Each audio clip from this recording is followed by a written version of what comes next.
Good evening. I'm just trying to negotiate a half-eaten sandwich here. Trying not to sound like I'm eating while I'm on a stream, but I'm gonna fail miserably. I will put my camera on in due course. I'm just gonna finish my sandwich first. Um, Welcome to episode 2 of the Nielsen ratings. It's technically about episode 8 because it used to be called my weekly roundup, but it's episode 2 in its current form. We're going to be talking about various topics tonight, not just the ones I'm going to mention, because it's my guests can always talk about anything that they have seen, but we are in particular going to be talking about the House of Dragon 2 trailer, the trailer for Society of the Snow, the Estonia TV series again, and the Archie TV series, which I just reviewed the other day. First of all, I'm going to bring in my regular co-host. He's coming in like a gust of wind and leaving, hopefully not emanating wind. It's Stepenzo. Viva Italia! How are you? Not too bad. I've just grabbed a sandwich because it occurred What to kind me of that sandwich are you eating? I'd only eaten one meal today, and I figured that's probably not enough. So I thought I What do should. you like I on thought your I should sandwich? consume food. What do you like on your sandwich? I've had cheese, mayonnaise, and pepperoni. Well, Simple. Italian salami, basically. Yeah, nice and simple. Sometimes less is more. You should have seen the burger I had today. That was like a 9 layer of complexity. Yeah. We also have Northern Bastard in the house. How are you, Evening sir? all, or morning, depending on which part of the world you're in. Long time no see. Yeah. Since Yeah, I know, yesterday it's when we been did a a while. 4.5 hour with Dale Yeah. and I show. It's a God, long God. time on YouTube why did I years. do that? I keep forgetting. Yeah, of course, we were just on last night, and I was just thinking, God, it doesn't seem like last week since the three of us were together, and now I know why, because we were actually together last night. Yeah. Yeah, no, I did a That was very fun. long stream. Yeah, I think it was on well, not that long as usual, maybe just a few hours. Yeah, I'm gonna start doing like these movie breakdowns, and I'm just gonna tell everyone it's gonna be about 4 hours. Just be prepared for Yeah. that. Yeah. Well, Critical Drinker stream was good. yeah, did you watch it? I tuned in and out while I was at Lowe's shopping for stuff for the house, and yeah. Well, Very Paul Bidis is a great guy, and he's always kind of willing to talk openly to the degree that he can, which is nice. nice. It was great having Yeah. him back on, and yeah, he's a really cool guest, and I'm sure I'm going to have him back on my channel. I didn't realize that he just finished working on the film about the Pakistani soldiers that fought their way into where the Americans were held up in the whole Black Hawk Down scenario. So they've done a movie about that, but from those soldiers' point of view. You know, the Wow. UN soldiers that were there that were deployed to kind of rescue them effectively. So I'm quite interested to see that, because that's a perspective of that battle we have not really heard much about. Yeah, and I hope that 4-hour cut of Napoleon really does do the film justice, especially with all the hard work that Paul put into. Mm. I He know. seems like a decent bloke, he really does. It would be really disappointing if the extra hour was just a really long slow motion shot of Josephine opening her legs. Yeah. Can you Um, see my growler? Yeah, I got friends who are like film crew, you know, and like I got a buddy who lives in New Mexico doing all kinds of these like Netflix shows they film out in the desert, and yeah, he doesn't even recommend a lot of them when they come out because they're not good. It's just like, ugh. At least he's honest. Well, he does like I got a friend Max who does greens, so it's like all the plants you see in a movie. There's like a department just for that. It's crazy.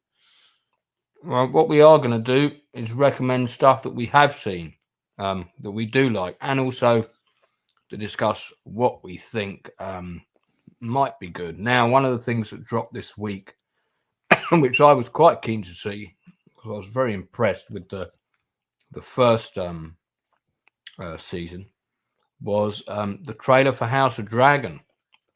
Now, have you guys both seen season 1? No. I felt burned by Game of Thrones, and I just felt I'll give it a few years. But I am hearing it's great, and I did see like bits and pieces of the first season, like saw the clip of that spoilers person getting spoilered by spoilers. So Yeah. that was cool. Well, we can't show the trailer, but can I show frozen? I mean, can I freeze Yeah. images of it and put Yeah, the you can show trailer up still and frames. just Yeah. pause it? Is that allowed? Yeah, and honestly, sometimes people get away with showing the trailer if we stop it every few seconds and talk and then play it. But still frames, I've never seen that be an issue ever. Well, I mean, I'm going to be stopping and starting it, but Sure. I may well take it down. I mean, for those people that don't know, it's kind of set several eons before the previous show that we've seen, of which 6 seasons were good. 1 season was pretty good, and 1 season was not good. Not so good. Yeah, it's so good. And this really follows the Targaryen dynasty at the time of the last dragons. Right. So the time of the dragons is near an end. They're not. There's less of them around than there were. The Targaryens are kind of at the height of their power, and the first season really was. The first season was like Dallas, but with some dragons in it. That's big dragons too. Yeah, big dragons, gigantic dragons. But you know what? You could have taken the dragons out of it, and season 1 of the House of Dragon would still have been good because it was this really great sort of political intrigue of. It was very Shakespearean. It was like everyone knows the king is dying. You can see some people are probably complicit in his death, and you can see all the people circling around trying to position their pawns on the chessboard to treachery. Treachery's afoot. That kind of thing. So that's what I liked about it. I was definitely following like all the YouTubers talking about it because it was funny because like everyone had this like reversal of opinions about Rings of Power and Game of Thrones. People were kind of excited. People were kind of excited when they heard about Rings of Power, and people were not excited when they heard about a Game of Thrones spinoff. And then of course everyone was praising Game of Thrones, especially because like when they first started seeing the trailers with like Black Targaryens, people had like people were like talking like what? And then that seemed to be not an issue. But then like there's Black Elves in Lord of the Rings, and again nobody seemed to care about that. But it's just I don't know. The issue was just one show was terrible, and one show seems to be not terrible. So one show had an amazing script and didn't stray too far from the source material. They took some liberties, but liberties that you would forgive if it's got an amazing script. Right. The other show took every liberty possible, had a shit script, and clearly didn't have a clear direction that it was heading. And one of them was critically savaged, and the other one was critically praised. And I think those are the reasons why, quite frankly, in my view. It was good that honestly, because people, it's easy to do the scapegoat, review trolls, review bombs, but then it's like, okay, but why is everyone liking House of Dragons so much? I don't know, it doesn't make sense. So it's on the list. I'll probably check it out soon. I won't overplay it, but I'm going to just mention a couple of things in it. Sure. I mean, first of all, one of the things that's really good about House of Dragon is there isn't a single weak actor in the cast. They knew that they weren't going to do massive battles in season 1. So they decided very sensibly to spend the money in 2 areas. One was they got actors at the top of their game to come in. Matt Smith, you got Paddy Considine in there. Yeah, he's my favorite. He's one of my favorite actors, Paddy Considine. Great actor. Yeah, he is. Will Johnson's in there. There's an interview with him on my channel. Spoiler alert: he gets decapitated. And then you've got some young known actors playing some of the younger roles. They're also all very good. There wasn't one actor that I didn't like. The production design is all really nice. Now there's clearly a few epic shots in the trailer. I might have to just play a bit here. Oh, hang on, I probably should mute it. So it's kind of like wars are brewing. The king's died, wars are brewing, the armies are gathering. Here's one of the armies, with a massive CGI tents, but it still looks good. And that looks like it was probably filmed in either Ireland or Wales. Might be Wales. Quite a bit of House of Dragons season 1 was filmed in Cornwall. But it's very much this season sort of seems to be the gathering of armies. So one of the things that I like about it is it's gone for shots with production value. So this is probably about 30 extras with a ton more CGI behind them, but we don't care because it looks like an army, And then this is a different army, different shields, different colors, looks like 2 houses. And again, not everybody's too clean, the costumes look good. So one of the best actresses in the show is this lady. Yeah. She's kind of playing your what's the name of the character who's the evil queen in the original show? Cersei. Cersei, yeah. Right. She was in Ready Player One, right? And a few other movies I've seen her in. Yeah, she's been in quite a bit. I think actually her character is a descendant of that line, if I remember rightly. And she is kind of very much, she's not quite as bad as Cersei, but her character's had a really nice arc already in just one season. So that's always really nice to see. My favorite was in Ready Player One, how they tried to say that she was ugly or disfigured because she had like a little birthmark on her face. It's like, she's beautiful. What are you talking about? She's an actress. She looks great. Yeah, that's a bit like those. Do you remember those films you used to get in the 80s or early 90s where the basic plot was that, guy is challenged by good-looking guy on the high school football team is challenged by his friends. She's all style, yeah. Yeah, to go out with the ugly girl being a completely stunning woman who just happens to wear glasses, who at some point removes her glasses and we can see that she's beautiful, but we already know that because she is anyway. It's kind of, I know what you're saying. I know what you're saying there. So there's already somebody on the Iron Throne. And I believe this is another actor playing one of the roles we've seen already in season 1. Again, I won't dwell on these things too much longer because you guys are not seen it yet. So you're thinking a cast member has been recast from first season?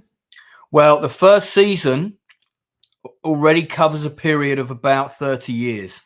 Okay, so it's like a child grown up. There are younger actors playing princes and princesses and things who, when we see them about halfway through season 1, they've all aged by about 9 or 10 years. Actually, so it might not be 30, but I think there's a period of around 10 to 15 years in season 1. Game of Thrones always does that. Like, you get used to an actor or a character and then they kill him off. But I guess this new season, we just recast him. They're older now and it's a different actor. You're like, oh, damn. Well, I think they're sticking quite closely to the source material for this, which is a big appendices, isn't it? Essentially, it's probably why it's good. Yeah. There's plenty of big dragon action in the trailer. So one for Stepenzo to save for the bedroom bank. I used to play bass for big dragon action. So yeah. The dragons actually look pretty fucking good though, CGI wise. I mean, you got this. We've been making really good CGI dragons since Dragonheart, and they look really good in this. I'm amazed they haven't made a Dragonlance movie yet. But that time has probably passed because I don't think it would be perceived as very original now. If people know what I'm talking about. Mm-hmm. If you watch a low budget film called Knights of the Damned, be prepared to see the worst CGI dragon you've ever seen in your life. Nice. I'm watching it. Excited. Yeah, queuing it up. Now, what's it called again? Legion, Knights of the Damned, and it's a terrible movie. Right. Now, I could be wrong, but I am 90% certain this is the same wood from Gladiator. Because if you look at it, it's the same type of trees with the same type of rolling terrain, and in the big area that's clear, that's the area that they were deforesting. They had a big patch of it that they were deforesting. So Ridley was basically allowed to set trees on fire and burn them down and this kind of thing, which is why you've got, flaming catapults and all that stuff. Pretty sure that's the same wood. Pretty sure. Where was that in? Like, what country was that in when they shot in Gladiator? Well, indeed. So here, you got Matt Smith on the left there. I haven't got a cast list up in front of me, but the actress on the right, who's a British sort of old school Shakespearean actress, has been on stage absolutely loads. She's phenomenal. This is the actor who's the brother of my friend who was beheaded. The beginnings of the sort of the throne of 1,000 swords, as it were, or 10,000 or however many. I mean, just the contrast and the visuals in this trailer alone, there's more visuals that for me are striking, that captivate me, that make me want to watch this show than there is in the entire first season of Rings of Power. Discuss. I don't doubt that. Yeah. Well, I'm just saying in the trailer, you've watched the trailer, right? Yeah.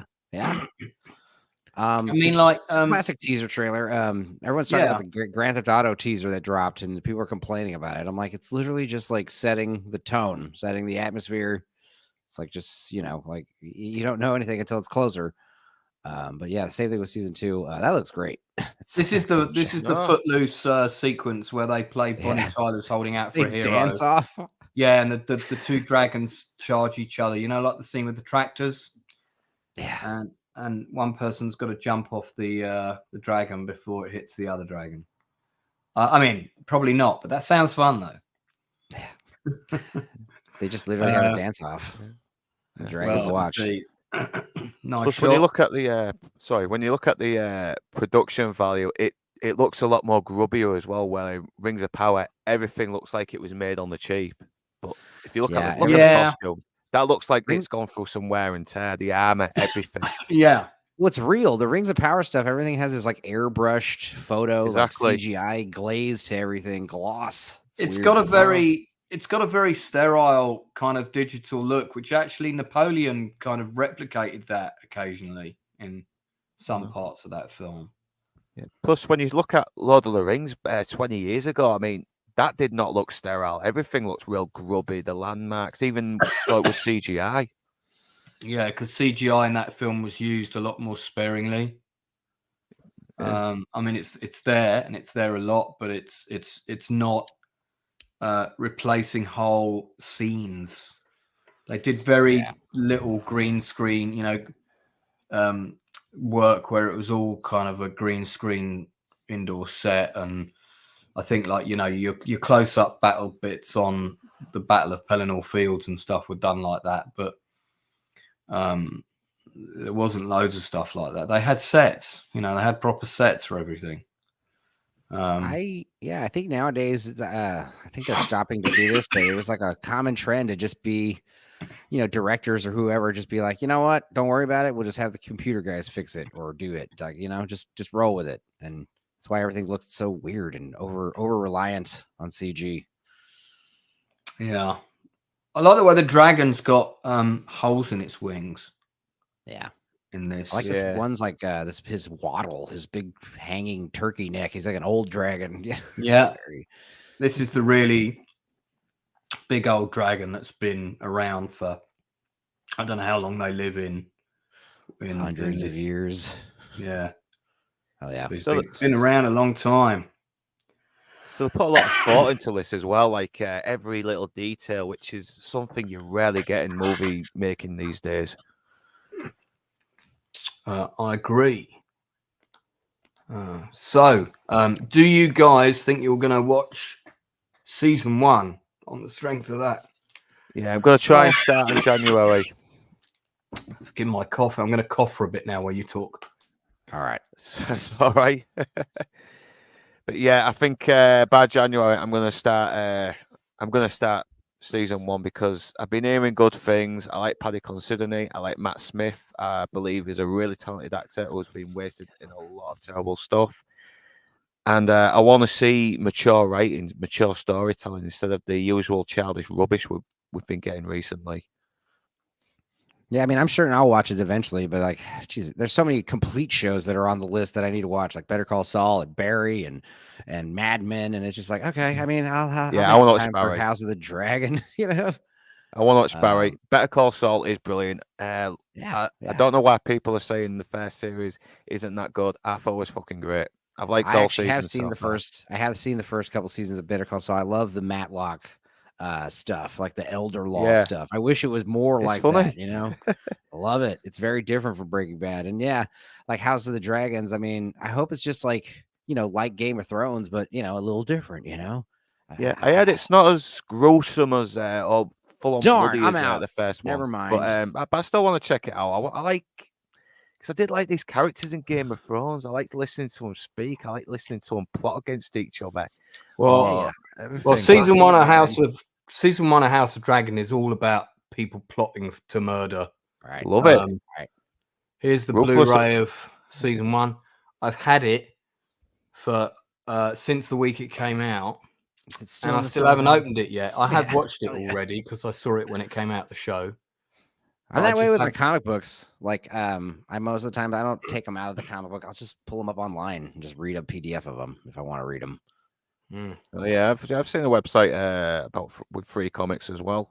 You just gotta bust out the DVD player or whatever. It's like, just find it. Well, I've got a Blu-ray player, so I'm going to watch this again just before the show comes out, and then we'll do a deep dive review. But the trailer gets a big thumbs up from me. I'm not going to rate it out of 10 or anything, or 5 even, as Gary set me up on the titles there. But yeah, it gets a thumbs up from me. Definitely interested, excited to see it. Well, we had another trailer drop that was quite interesting. Have you guys seen the trailer for Society of Snow? No. Yes, and it looks really harrowing, but gripping nonetheless. Well, why don't we? I'm going to copy and paste the link for it into the chat in case anyone hasn't seen it. And fortunately, I've got another window open here, so I can. Yeah, there we go. Oh, do you know, one time, by the way, when I was moderating on a live stream for Will, I had some friends over and I went out to the bathroom and one of them started copying and pasting porn links and putting them in the chat. When I came back in, I absolutely did my nut. Dirty bastard. I sat down and I was like, dude, what the fuck's this? And they were pissing themselves laughing on the sofa. I managed to get it deleted really quickly, but oh, Jesus Christ, talk about gave me a heart attack. I hope it was just very tame porn and nothing too bloody extreme. I don't know. I didn't look. I just saw it and thought, that doesn't look right. What's going on here? And I don't think so, but I don't know. Wasn't Randy from South Park, was it? Bloody hell. It's a spooky ghost. No, I don't know. It was I mean, well, it was a gay couple, so you know, who knows? Hang on. Anyway, last time I invited them round, it was a long time ago, but I just remember. Is this Society of the Snow a remake of Alive? So, well, don't call it a remake of Alive. Alive is a film about the events in the Andes, and so is this. It's not a remake of Alive. Yeah, it's supposed to be more of an accurate take on it. Well, it's in the native language. So, it depends, though. Do you want to watch the trailer real quick? If you want to mute yourself, I think you should. I just did. So that's why you done it already? Like, yeah. I got it up right now. But go on. Well, I mean, basically, I love Alive, you know, and I love cannibal stories. It's always cool. I did a research paper on the Donner Party, you know, and it's just really neat. I've got the book by Piers Paul Reed, which I bought because I saw the movie. Yeah, and that is a great photograph because that's an exact match to a photo that does actually exist of these three individuals. Oh. In fact, I'll see if I can find that. While we're talking about it, let me get up the IMDb. Stupenso, could you find the IMDb page for that, for Society of the Snow, and drop it in the private chat while I fish around for the photo, because I know the one I'm looking for. Melvin Deeply says Josh Brolin was in Alive, if I remember right. Oh, was he? Must have been really young then. No, I don't remember. I don't remember Josh Brolin being in it. Ethan Hawke. Yeah, the guy from Event Horizon, Baby Bear, he's in it. Bunch of familiar faces. A friend of mine caught a taxi with him to a film set, caught a ride with him. I forget the name of the actor. They were doing U571 together. And thanks for that link. And my friend said to him, "How many times did you have to audition for this role?" Sorry, I've got something in my throat. and this actor said to him, "Yeah, it's a sandwich." This actor said to him, "What makes you think I had to audition at all?" What a dick thing to say. In the car. You know, because you're going, he could have just said, "Well, I know the director, so he just gave me a call," but he didn't have to sort of say it like that. Jack Noseworthy, that's his name, the actor. I remember this being the film that Madge Simpson watches to get over her fear of flying. I thought Homer makes her watch it to get over her. Right? Yeah, he does. Yeah, he does. They select a shitload of really bad airplane movies to help her, and it just doesn't work out. In-flight movie is Fearless. Yeah. I like That's Fearless. A good one, Fearless. That is a good one. Yeah, one Fearless. Of the few films to chalk me up. It is. Yeah, no, Fearless is a good movie. So I don't know much about the production of this because I literally saw the trailer for it. I saw 3 days ago. The same people who did The Impossible, which is that tsunami movie. That was a good one. That was a really good film. Yeah, very underrated movie. That Naomi Watts walking around with that huge hole in the back of her thigh. I was like, oh, that's like one of those scenes that like is ingrained in your memory forever. Yeah, JJ Bynum. I mean, it's already got a number of wreaths there, I'm sure, from proper film festivals, as opposed to those ones that pop up everywhere that charge filmmakers, 40 quid to enter and 100 quid to go to their awards dinner where they've got 275 categories. So everybody gets to go home a winner, kind of thing. Thanks for the cash. I like this poster, what they've done with this poster. Yeah. The photo filter effect. Well, that's what you would get in those, you'd get your photographs back from Kodak or whatever, and there'd always be one photo that had that down one side. Overexposed. Yeah. Cool. I mean, do we know if did they film in the actual location? God, that's proper accurate. That I doubt it. I mean, filming in the mountains in the Andes sounds so like practically crazy. But yeah, it looks like it's on location, or because by some mountains. The Alive movie was not filmed. I believe it was filmed not that far from where the actual further down, but I think it was in the same region it was shot. Well, that's good. Yeah, a place probably for insurance reasons. Yeah. So this drops on Netflix. Is it 18th of December or something like that? No, it's cinemas December. I think it's January 8th of Netflix. It's a movie? Yeah, it's a movie, not a series. Yay! Yeah, 2 hours. 2 hours. I hate it when it's like a fucking 10-hour thing. No, 2 hours and 24 minutes. I will watch this. Immediately. Yeah, there's no problem. 2 hours? Let's do it. Yeah. So here you go. So the Bayona, who's the guy who's behind this, who shot The Impossible, bought the rights to Verschy's book, which is a different book about the same incident. The filmmakers recorded more than 100 hours of interviews with all the living survivors. The actors had contact with the survivors and the families of the victims. It was announced in November of 2021. Filming took place in Sierra Nevada and Spain, Montevideo, Uruguay, Chile, and Argentina in the Andes, including the actual crash site.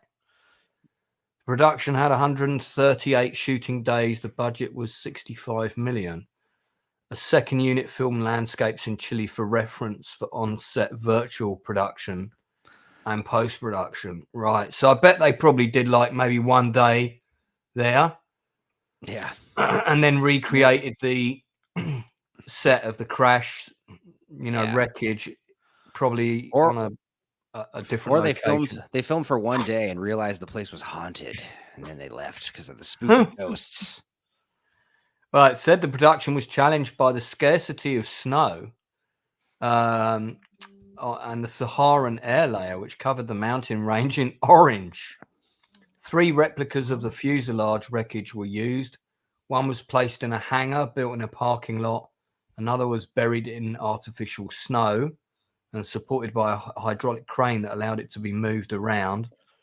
And another was 9,800 feet high up in the mountains. So a third unit was tasked with the more dangerous mountain shots. That's it. Are they still around? Doesn't say anything else. We're still searching for them. And it says Bayona showed an early version of the film to one of the survivors before he died in July 2023. I guess he must have had cancer or something. Oh. And the 14 remaining survivors saw the film 1 or 2 months prior to the premiere. I mean, for those people that don't know, this is when the people that survived this crash, I think they were a team from Uruguay. Was that right? Rugby team. Yeah. They had to ultimately survive by eating, body parts, mainly slices from the buttocks. Yeah, I was about to say eating each other's butts. I didn't want to say it, but you said it first. I mean, something that me and Northern Bastard normally do for fun, but in this case, that is not so. Yeah, let's talk about that. Everyone talks about that. The first time they decide to eat someone alive, they just take a piece of glass and cut right in the dude's butt. It's like, what? Well, I guess does it go back to those? I think it's these type of apes or chimpanzees that tear the fucking guts out of through their asses. I've heard about that, and I've heard they do stuff like that. Some of them. Damn, I'm talking about butt cheeks. Just eating a dude's butt cheek. Like, I mean, I don't know. If you guys were to eat someone, I mean, I'd probably start with like the calf muscle or like the thighs. I don't know. So this has got to be the 9,800 feet location. I've shot on top of a mountain that was about 3,000 feet up, and my director of photography, it was low budget film, so we all had to make allowances. He insisted on bringing his 4-year-old daughter with him. No. And I was like, crazy. Dude, I was like, what, if something happens, I'm totally going to get the blame here. So I wouldn't allow him to bring her, as he calls her, his assistant, unless he signed a waiver absolving me and the production of all responsibility, which he did. Yeah. And I believe she's well on her way to being a DOP now, I think. But I mean, she was ever so sweet, but I was I'd already stopped her from walking off one cliff while we were filming in Greece. So I was a little bit concerned, that imagine if I showed up to your shoot on the top of the mountain. I brought like 3 cats, on a leash. You'd be like, this is a good idea. I don't think so. I'd say you'd have to be playing a Greek god in order to, be bringing 3 cats. Oh my God. In a bag. I mean, that's got to be a real location right there. Oh yeah. Fresh powder. Hawking that kit around in that kind of temperature. Damn, man. How are they getting up there though? Are there like safe areas to drive trucks around, or are they? No, they would get up there by helicopter. Yeah, that makes sense. Yeah, that's it. That's a bit fucking obvious. Don't know why I didn't think of that. That's all right. We understand. You're northern, and they don't have helicopters up there. No, we're 50 years behind everyone else. That's right, and I'm just being John Cleese for 40 Towers. Please don't write in and hate me. Cancelled. Thanks, Jay. I'm actually feeling all right. It's just I'm proper croaky because I've got this chesty cough, and it's because you ate all that cheese on your sandwich. I actually just did eat a load of cheese. I don't know if that's helped. Yeah, I've got some ready sorted crisps here, which is really gonna assist me there. Whenever I go to karaoke, some people get like big cheesy burgers and stuff before they go sing. It's like, it's not a good idea, dude. Darth Plato's in the house. Another man who, like myself, is very fond of history. Good to see you, sir. Well, I'm definitely going to watch this. I'm also going to do a stream as soon as it drops on Netflix. I'm going to do a stream about this and a stream about Alive. So if you guys want in on that, let me know. We'll kind of chat about the strengths and weaknesses of both movies. But for I'll say now that the plane crash in Alive is one of the most realistic I've ever seen. Darth, because it's a because that drinker's video was it's on his other channel. I think they go down and come up the next day. Yeah, he puts them back up on Critical Drinker After Hours. Yeah, it's on the After Hours channel. Isn't there like a window before the video's re-uploaded or something? I'm not sure. Yeah, it'll probably be up in a few days. I didn't realize you took unless down, we already like, had right unless you already got a call from Ridley Scott Productions telling us to. That'd be fun. Yeah, the people at Apple. Ollie's saying, "Don't diss the North. I'm a Southerner, and the North is far more prosperous and more beautiful than the destroyed, overpopulated South. I'll be relocating down the road. The North remembers. But if you're going to be relocating down the road, Ollie, you're going to be going south. Yeah. So that makes no sense." It's funny because in America, the exact opposite is true. The South is all, wide open and free, and the North is overpopulated and crazy. It is. All joking aside, the north of England is like super compared to the south. It's way more friendly. Depending on which parts of Hull you go to on a Saturday night, of course. Yeah, the people are all right. It's just it's becoming a bit of a ghost town now. It really is, sadly. It's good. It's a good thing. Well, cheap property. Peace and quiet. Buy them up so the government can buy it off. That's what I'm going to say. People minding their own damn business. So I think we're all going to be watching that one. So that is the Society of Snow. The trailer's out now. There's a few places you can Google about it and read a bit more. Actually, let me stick that other banner up. We've already talked about House of Dragon season 2 trailer. So what else have we watched? I know me and Northern Bastard saw episode 4 of Estonia. Now, here's a great thing I've got to show you guys. So I found the creator of the show on Instagram. And I'm hoping that I don't click on him now to find out he's blocked me. But I dropped him a message. But anyway, on his Insta account, there are all these amazing pictures of how they shot the show. And some of the productions stills, the behind the scenes stuff. He's been putting this all up publicly, so he's clearly very proud of how it was produced. Mikko Oikonon, I think you might pronounce the surname. I'm probably completely mispronouncing it.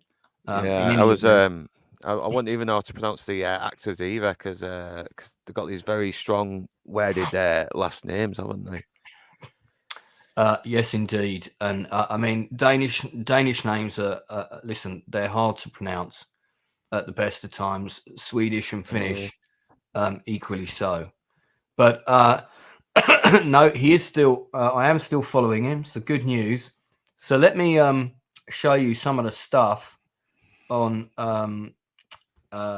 his page. So this is quite incredible.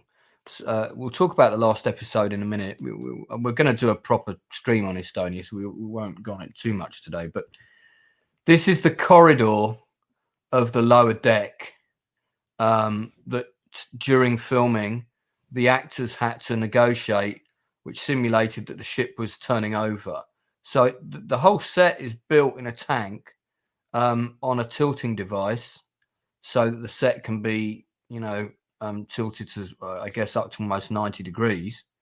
There's a model of it and how it works. So you've got a couple of cabins and so on. And I think this is the sequence in episode 6, right? So all of this stuff is, I want to show video because I don't want the thing to get flagged, but this stuff is incredible. The behind the scenes, how they rehearsed it all, with the corridor there at an angle. And again, that's them sinking it into the water tank. That's what it looks like. I mean, this is incredible production stuff. Incredible. Just to see all the skill that went into that sequence alone. I just find that amazing. Then there's also some great behind the scenes stuff here, where they did the same thing with the side of the ship. Now they managed to make this piece of the ship look much bigger than this. That explains the tight shots, doesn't it? Yeah. And there's a miniature of it there. Look, they're going through how it's going to work. And that's one section of the side of the ship. The actors are coming out of that door. They're trying to get life rafts deployed. Storyboards of the whole thing here. So it just goes to show, and all this kind of attention to detail as well, with like the numbers of the serial numbers for the life rafts and stuff. It was 12 months of planning to construct a 22 by 12 meter pneumatic platform in a studio, which could be tilted and submerged. It took 3 months to build the platform. So, yeah, I mean, again, incredible stuff. And look at it there with all the storm effects and everything. So, I like the guy just sitting in the foreground with his hand on his hip, holding a walkie-talkie. Yeah, standing in the water, more lightning. I need more. Lightning. And here we've got the actual sequence playing out. And of course, oh yeah, that's right. The woman's trying to find out what happened to that boy. Did we? I don't think in the show. I don't think we find out what happened to him, do we? No, we don't find out a lot. That's the tragedy of it. And I think maybe, and we'll talk about that in a sec, but I think maybe that's probably partly deliberate, in a way. But yeah, I mean, so on his Insta, there's just a whole ream of production information. There's also stuff, other stuff that he's been involved with. So the Helsinki syndrome looks very interesting. I think this is also a true story set in the 90s about the Helsinki syndrome. I'm not quite sure what that was, but I'm interested to find out, because if it's the same team that shot Estonia, then it's got to be worth watching, and it's already got a second season. So yeah, so I hope Mikko doesn't mind me. Mikko Oikonen. Yeah, thank you. I think that was a much better pronunciation. That's amazing, that man. I would never have been able to do that. I would have really fucked up. For anyone watching this who was a fan of the Chernobyl show, Estonia is a show you definitely want to watch. It's as good, I would say, but there are some issues with the last episode. I guess I'm kind of shooting myself in the foot by saying the issue with the last episode is that there's a lot of unanswered questions and things that we don't find out. And I guess you could argue that's the problem. It was also the same for the people who have gone through this and are trying to find out what happened to their loved ones and why the ship did what it did and all of that, and how it sank so quickly. They also don't have that information, and it's also a lot of unanswered questions. So I guess if it was their intention to leave us as viewers kind of not knowing what happened at the end of the show, which is frustrating for us because, of course, we always want answers because that's how we digest our drama. But then, you know, mission accomplished. This is a great shot of them filming here. I've got to show this one. Hang on. This is them filming the scenes where the guy in the helicopter's rescuing, pulling the people from the sea. I mean, God, doing that cameraman job. Yeah, the chopper rescue sequences. These are all shot in this water tank in Belgium. It's one of the best in the world at Lights Studio, and that's where all of these water sequences were shot. Very well shot. I'm pretty sure I got hypothermia just watching those scenes. I mean, dude, so well you done. know, yeah. I mean, say no more. Luke, what did you think of the ending of the series? Yeah, it's fucking heartbreaking to watch. It really is. Excuse my language, but you just feel the frustration of everyone, especially the teacher and the priest. And at first, I thought it was just the teacher who had survivor's guilt, but you mentioned the priest did as well. And yeah, I get that, because if you're that person waiting for that person to come, if you're sat there waiting for that person to come home and they die, there's going to be a part of you that thinks it should be me. That person should be alive. I think there.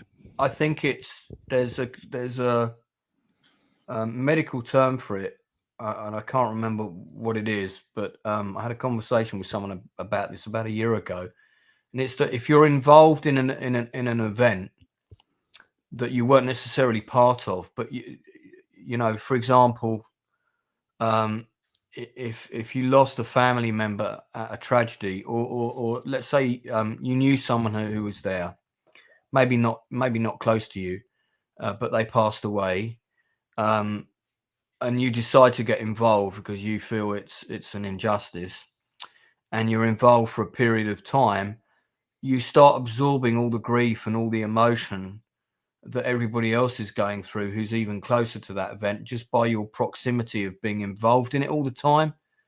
It's something transference, it's called. And I think that's what happened with the priest, is she had to witness everybody's grief and be there for them, but there wasn't really anybody there for her that she could process it with. So you can see she kind of bookends the show a little bit, doesn't she? She's in episode 1 a lot. I think we see her a bit in one more episode, and then she's in episode 8. Yeah, I think the Vint fellow pops up again on the news just to say, yeah, it's a total shambles. Everyone's lying. No one's telling the truth. They're all finger pointing. Yeah. And what's the name of the reporter? Henry something, is it? Henry Peltonen.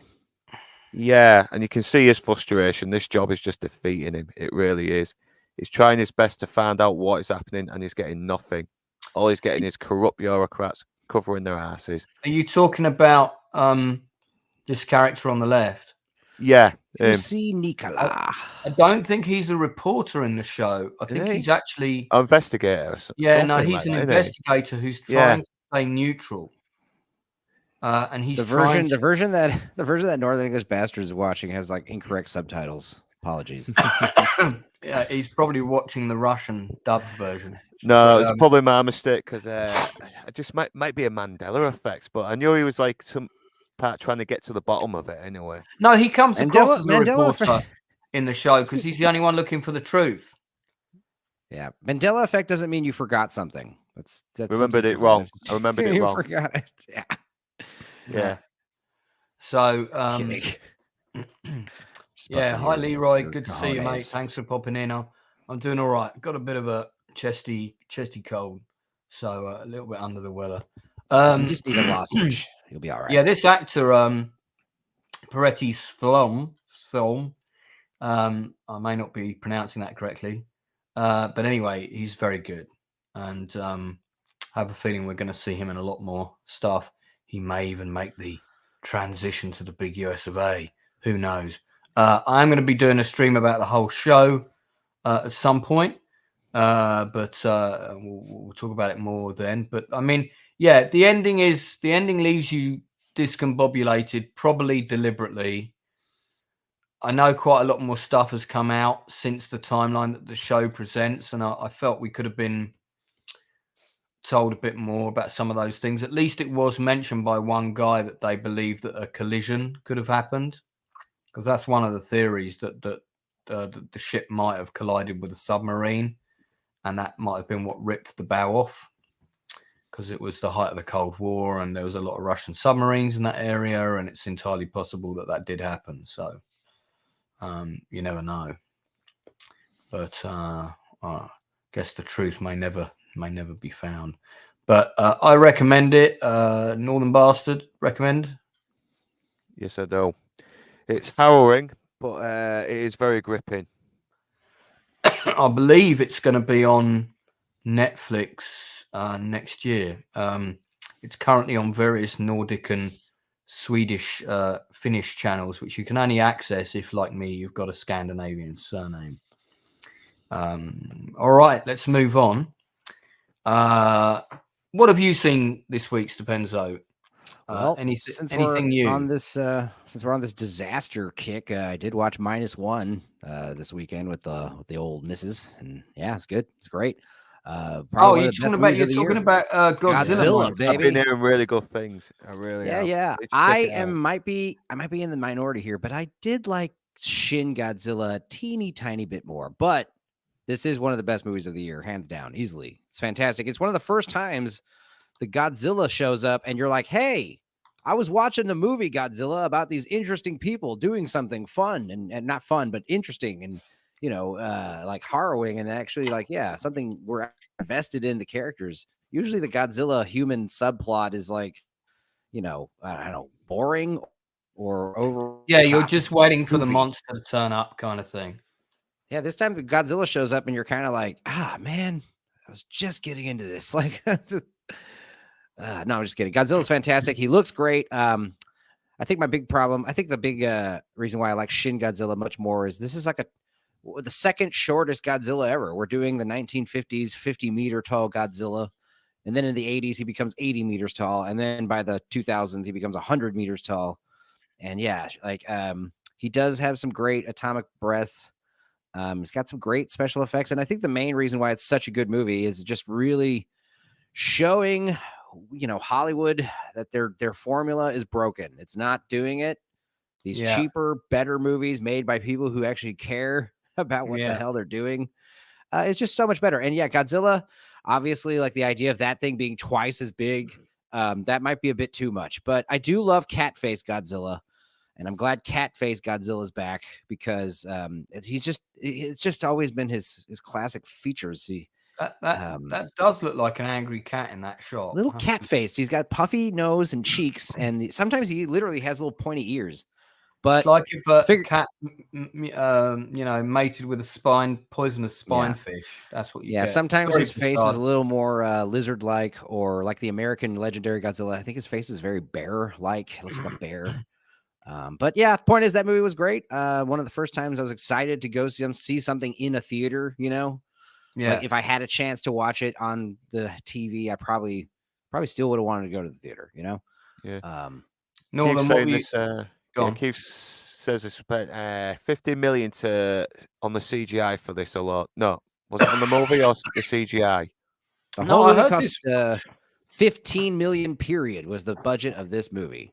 15 million total, which is 2.2 billion Japanese dollars. So I mean, you want so whatever. And the Flash was like 100 million, and that CGI is proper dog shit.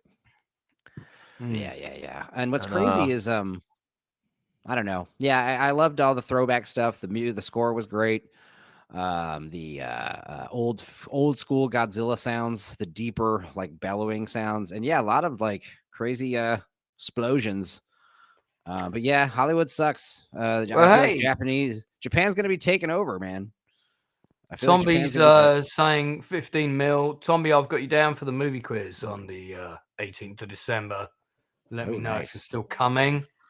All I'm gonna say, you guys are lucky I'm co-hosting that trivia thing, because otherwise I'd be marking up notes, taking points, taking names. Just joking. It depends. Are you gonna co-host or are you gonna play? I'm down. I mean, I think whatever. No, man, I've got you down to play. Retro Nerd Girl is doing the score with me, so you're going to play, man. All right, sweet. So, aha. So put me in, coach.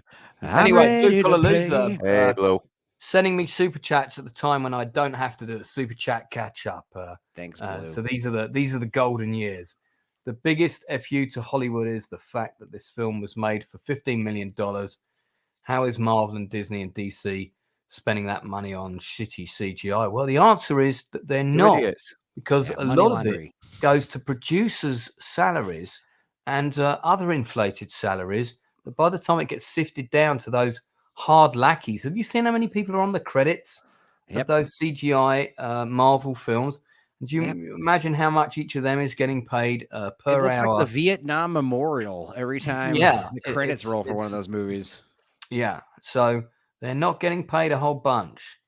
So a lot of money laundering, backdoor dealings, like you said, all kinds of shit going on, man. And these days are coming to an end because it's no longer sustainable. People just don't want to watch their crap anymore. So, Leroy's saying you guys should watch Monarch, Legacy of the Monsters, starring Kurt Russell. Is that new? Yeah. It's the show, the legendary prequel show, basically. And I do like the idea of Kurt Russell and his son playing each other again. But I'm upset because I'm doing a Godzilla stream on Christmas on my channel, and I was hoping the show would be finished by then, but it's going to be done around early January. So I will check it out. Okay, we'll see what happens. Rule of thumb: normally double the budget due to marketing. Yes, in America and Western markets. In Asia, not so. They don't spend quite the same amount of money. You know why? Because they don't have to. They don't have to put a couple of trailers on, and everybody knows what it is, and they're sharing shit. And so you don't have to spend the same amount of money on marketing that you used to. Yeah, and also this movie's got legs, with the word of mouth. People who are not normally a Godzilla fan are hearing, "Oh, I should see this. This is really good," even though it's a Godzilla movie. So they'll come out, because it's word of mouth. It's a very powerful free advertising tool that none of these other Marvel movies or Disney movies have. Blue Collar's saying he's buying a liquor for Lethal Weapon later. Is that tonight? We're gonna watch that in about 4 hours from now, 3.5 hours from now. Well, Blue Collar, if you want to pop on for a bit, let me know, dude. And Stupenza, I'll send you the link. Do by all means pop on. I'll only probably go for about another half hour. And so Mr. Bastard, are you on the Lethal Weapon stream in 4 hours' time? Yes, I am. Oh man! So price of the white Colombian powder in Hull must be pretty reduced these days. So it's good. Oh no, there's other substances, but yeah, you really have to go down the deep, murky areas in Hull for that, though. Oh, I don't like the sound of going anywhere deep and murky in Hull. just get in some really good coffee. He's making a Lethal Weapon cocktail. I sent him. I saw that at the cinema. My favorite scene in that movie, going off tangent a little bit, but is the scene where one of John Carpenter's regular collaborators, I forget the name of the actor. What's his name? Tom Atkins. Tom Atkins, when he gets shot through the window from the helicopter. That whole sequence, and then because I think it's at a funeral, isn't it? And he's mourning, and then Mel Gibson runs down the hill, firing his gun at the chopper as it's racing off. I mean, that's a great sequence. So is the ambush in the desert. That's another sequence that's really well done. Dude, you want to know what's in this Lethal Weapon drink that Chris is allegedly making? Blue Collar. It's got rum plus vodka plus triple sec plus Mountain Dew. Right. Ew. That sounds pretty horrible. Now, Leroy's asking if I've seen the Meg. I have seen the Meg. First of all, I was disappointed to learn that it wasn't a biopic of one of my favorite Family Guy characters. But secondly, for a film about an absolutely super ginormous shark that's got a poster with a mouth that's surrounding about 30 swimmers, like it's going to gobble them up all in one go, like little fish. It doesn't have that sequence in the movie, and that's the whole reason I watched that film, was to see it eat like 20 people in one go. In fact, in that film, a surprisingly low number of people get killed for a film about a mega shark with a mega mouth. I have not watched the second one. Yeah, So, me and Meg and Blue Collar Loser watched did a wee watch of the Meg on my channel, and yeah, it's a silly, goofy movie. I also haven't watched the second one yet. I saw the Piranha 3D film, and that was a lot more fun than the Meg. Actually, quite enjoyed we watched that. Piranha 2. Piranha 2 by James Cameron. That's actually Flying not Killers. bad. It was so fun. Flying Killers. And it's got Lance Henriksen. Yeah, it's good. Actually, quite a good film. How do we like this poster? It's quite an unusual poster. I'm digging it. It's kind of, again, with Mortal Kombat, the new Mortal Kombat, this white background, kind of a thing we're seeing, like a huge blank white poster with like minimalist type of graphic. It's catching on. I'm seeing more of it, but I do like this poster. I like the symbol. I don't know. The cool thing about Godzilla -1 is you could view it as like a prequel to Shin Godzilla. I mean, it's nothing. You could say they're loosely related. It's not like one cancels out the other, you know. But these newer Japanese Godzilla movies are all like S tier. They're both S tier so far, and I hope they do more. Independent filmmaker Ollie the Hare Hollingdale saying, "Why is it called -1?" So I heard about it, and it's kind of pretentious what I heard, but the idea is Godzilla, Japan just got out of World War II, or they're in the end of World War II, where they're, you know, kind of I don't know, everything's kind of bombed out and destroyed. So they're like at zero, basically, you know. Right. And the idea is Godzilla shows up, and it's like compounding disaster. So now they're at the -1. I don't understand it either, but that's the explanation that they offer online, and I'm like, okay. I had a different theory, that it was originally called Godzilla and Godzuki, and then everybody said, "Fuck no, we're not having that little annoying thing in. We're getting rid of him, so now it's Godzilla -1." Yeah, minus Godzuki. That really killed that. Do you remember that animation kids show in the 80s? Godzilla, kind of, it replaced Battle of the Planets, which was like way more cooler. And then Godzuki was like a little dragon that flew. Yeah, no, it was on the theme tune. They had this really cool theme tune that was like Godzilla, and then it kind of went, and Godzuki. That's it. And he kind of unlocking childhood memories right now. Yeah, flew into a lamppost or something, and it was all very embarrassing. Another really good one I watched, and I know Lance watched it, but it was The Holdovers. Let's talk about that. I have seen that. Yeah, and I showed after we watched that, me and Meg liked it, and I was like, "Have you seen About Schmidt, the other Alexander Payne movie I love? It's like one of my favorites with Jack Nicholson." I haven't seen that since it came out. Yeah, I realized watching it for like the 10th or 15th time after watching The Holdovers, which, by the way, I can't recommend enough. I realized this curmudgeon trilogy, or maybe more movies that Alexander Payne has done with like Election, About Schmidt, and The Holdovers, and then also like Nebraska, and there's one or two others, but those three specifically are just so great together. But yeah, this movie Holdovers, this kid on the left, he's going places. I know me. Oh yeah, well, I was about to call that. Dominic Sessa is definitely going to be an actor to watch. He's another one who could have played. He could have played Chalamet's role in June. And I like Chalamet in that character, by the way. I think he's great. But this guy's got that same Prince hair, sort of the Prince apparent about him. He's like a young Keith Gordon, this guy, the actor who played Arnie in 83 movie Christine, based on the book by Stephen King. He really reminds me of Keith Gordon a lot, his style of acting too. Is he the one that gets obsessed with Christine? Yeah. Yeah, he was a good actor. He really was. He's a director now, and he was my mentor for about 4 years. Mentored by the best. I don't know how they did his cool walleye in this movie, but it's very, very well done.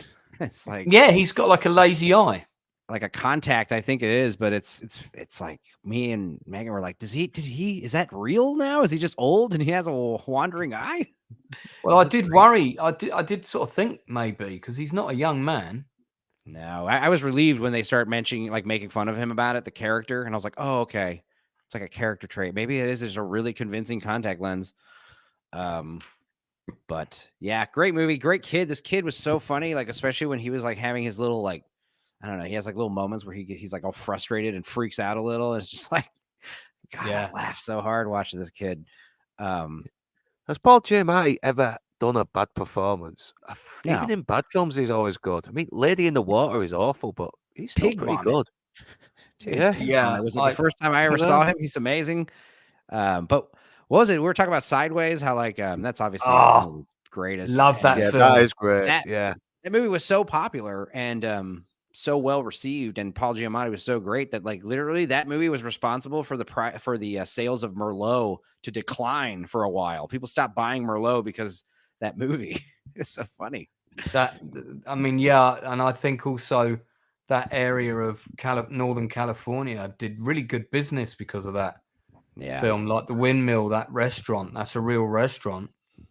Where they go and have wine and have steak and all of that. That did a roaring trade. I always wanted to go there. That was kind of on my bucket list. Those characters are loosely based on me and Stepenzo. Obviously, I'm playing the Thomas Hayden character.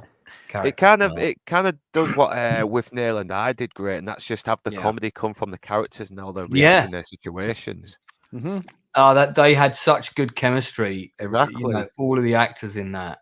That's the same here. This is kind of it's a sort of cross between that and Dead Poets Society. Which is one of my favorite films of all time. Yeah, there's a beautiful misery to it.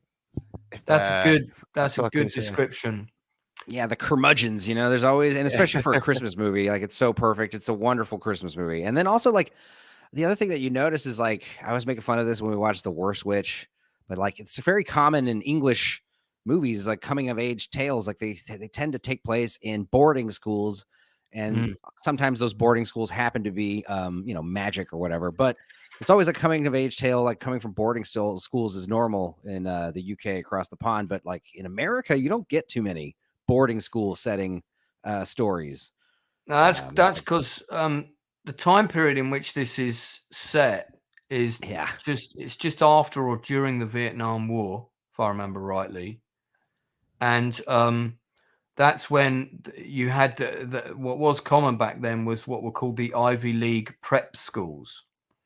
So instead of your rich family letting your kid go off to the local high school, you would send them to what's called a prep school, private run institution with presumably better teachers and higher standard of, and the school in Dead Poets Society is one of those, and it has a track record of whatever it is, 80% of getting its students into Ivy League schools, Princeton, Harvard, and so on. So this is one of those, basically. It could almost be the same place. It could be like, a year later after Robin Williams is gone, almost. It could be that same school. So boarding schools in America have a nasty history. I'm sure they do. They do. So do ours, by the way. Most of them have involved teachers going to prison and that sort of jolly stuff. But Jimmy Savile was very fond of them. Yeah. Oh yeah. Yeah. Speaking of, you guys ever see Sleepers? I'm just joking. Yeah, I've seen that. That was a messed up movie. It's a messed up one for sure. But yeah, this kid, dude, Dominic Sessa, dude, he I don't know, charismatic little something or other.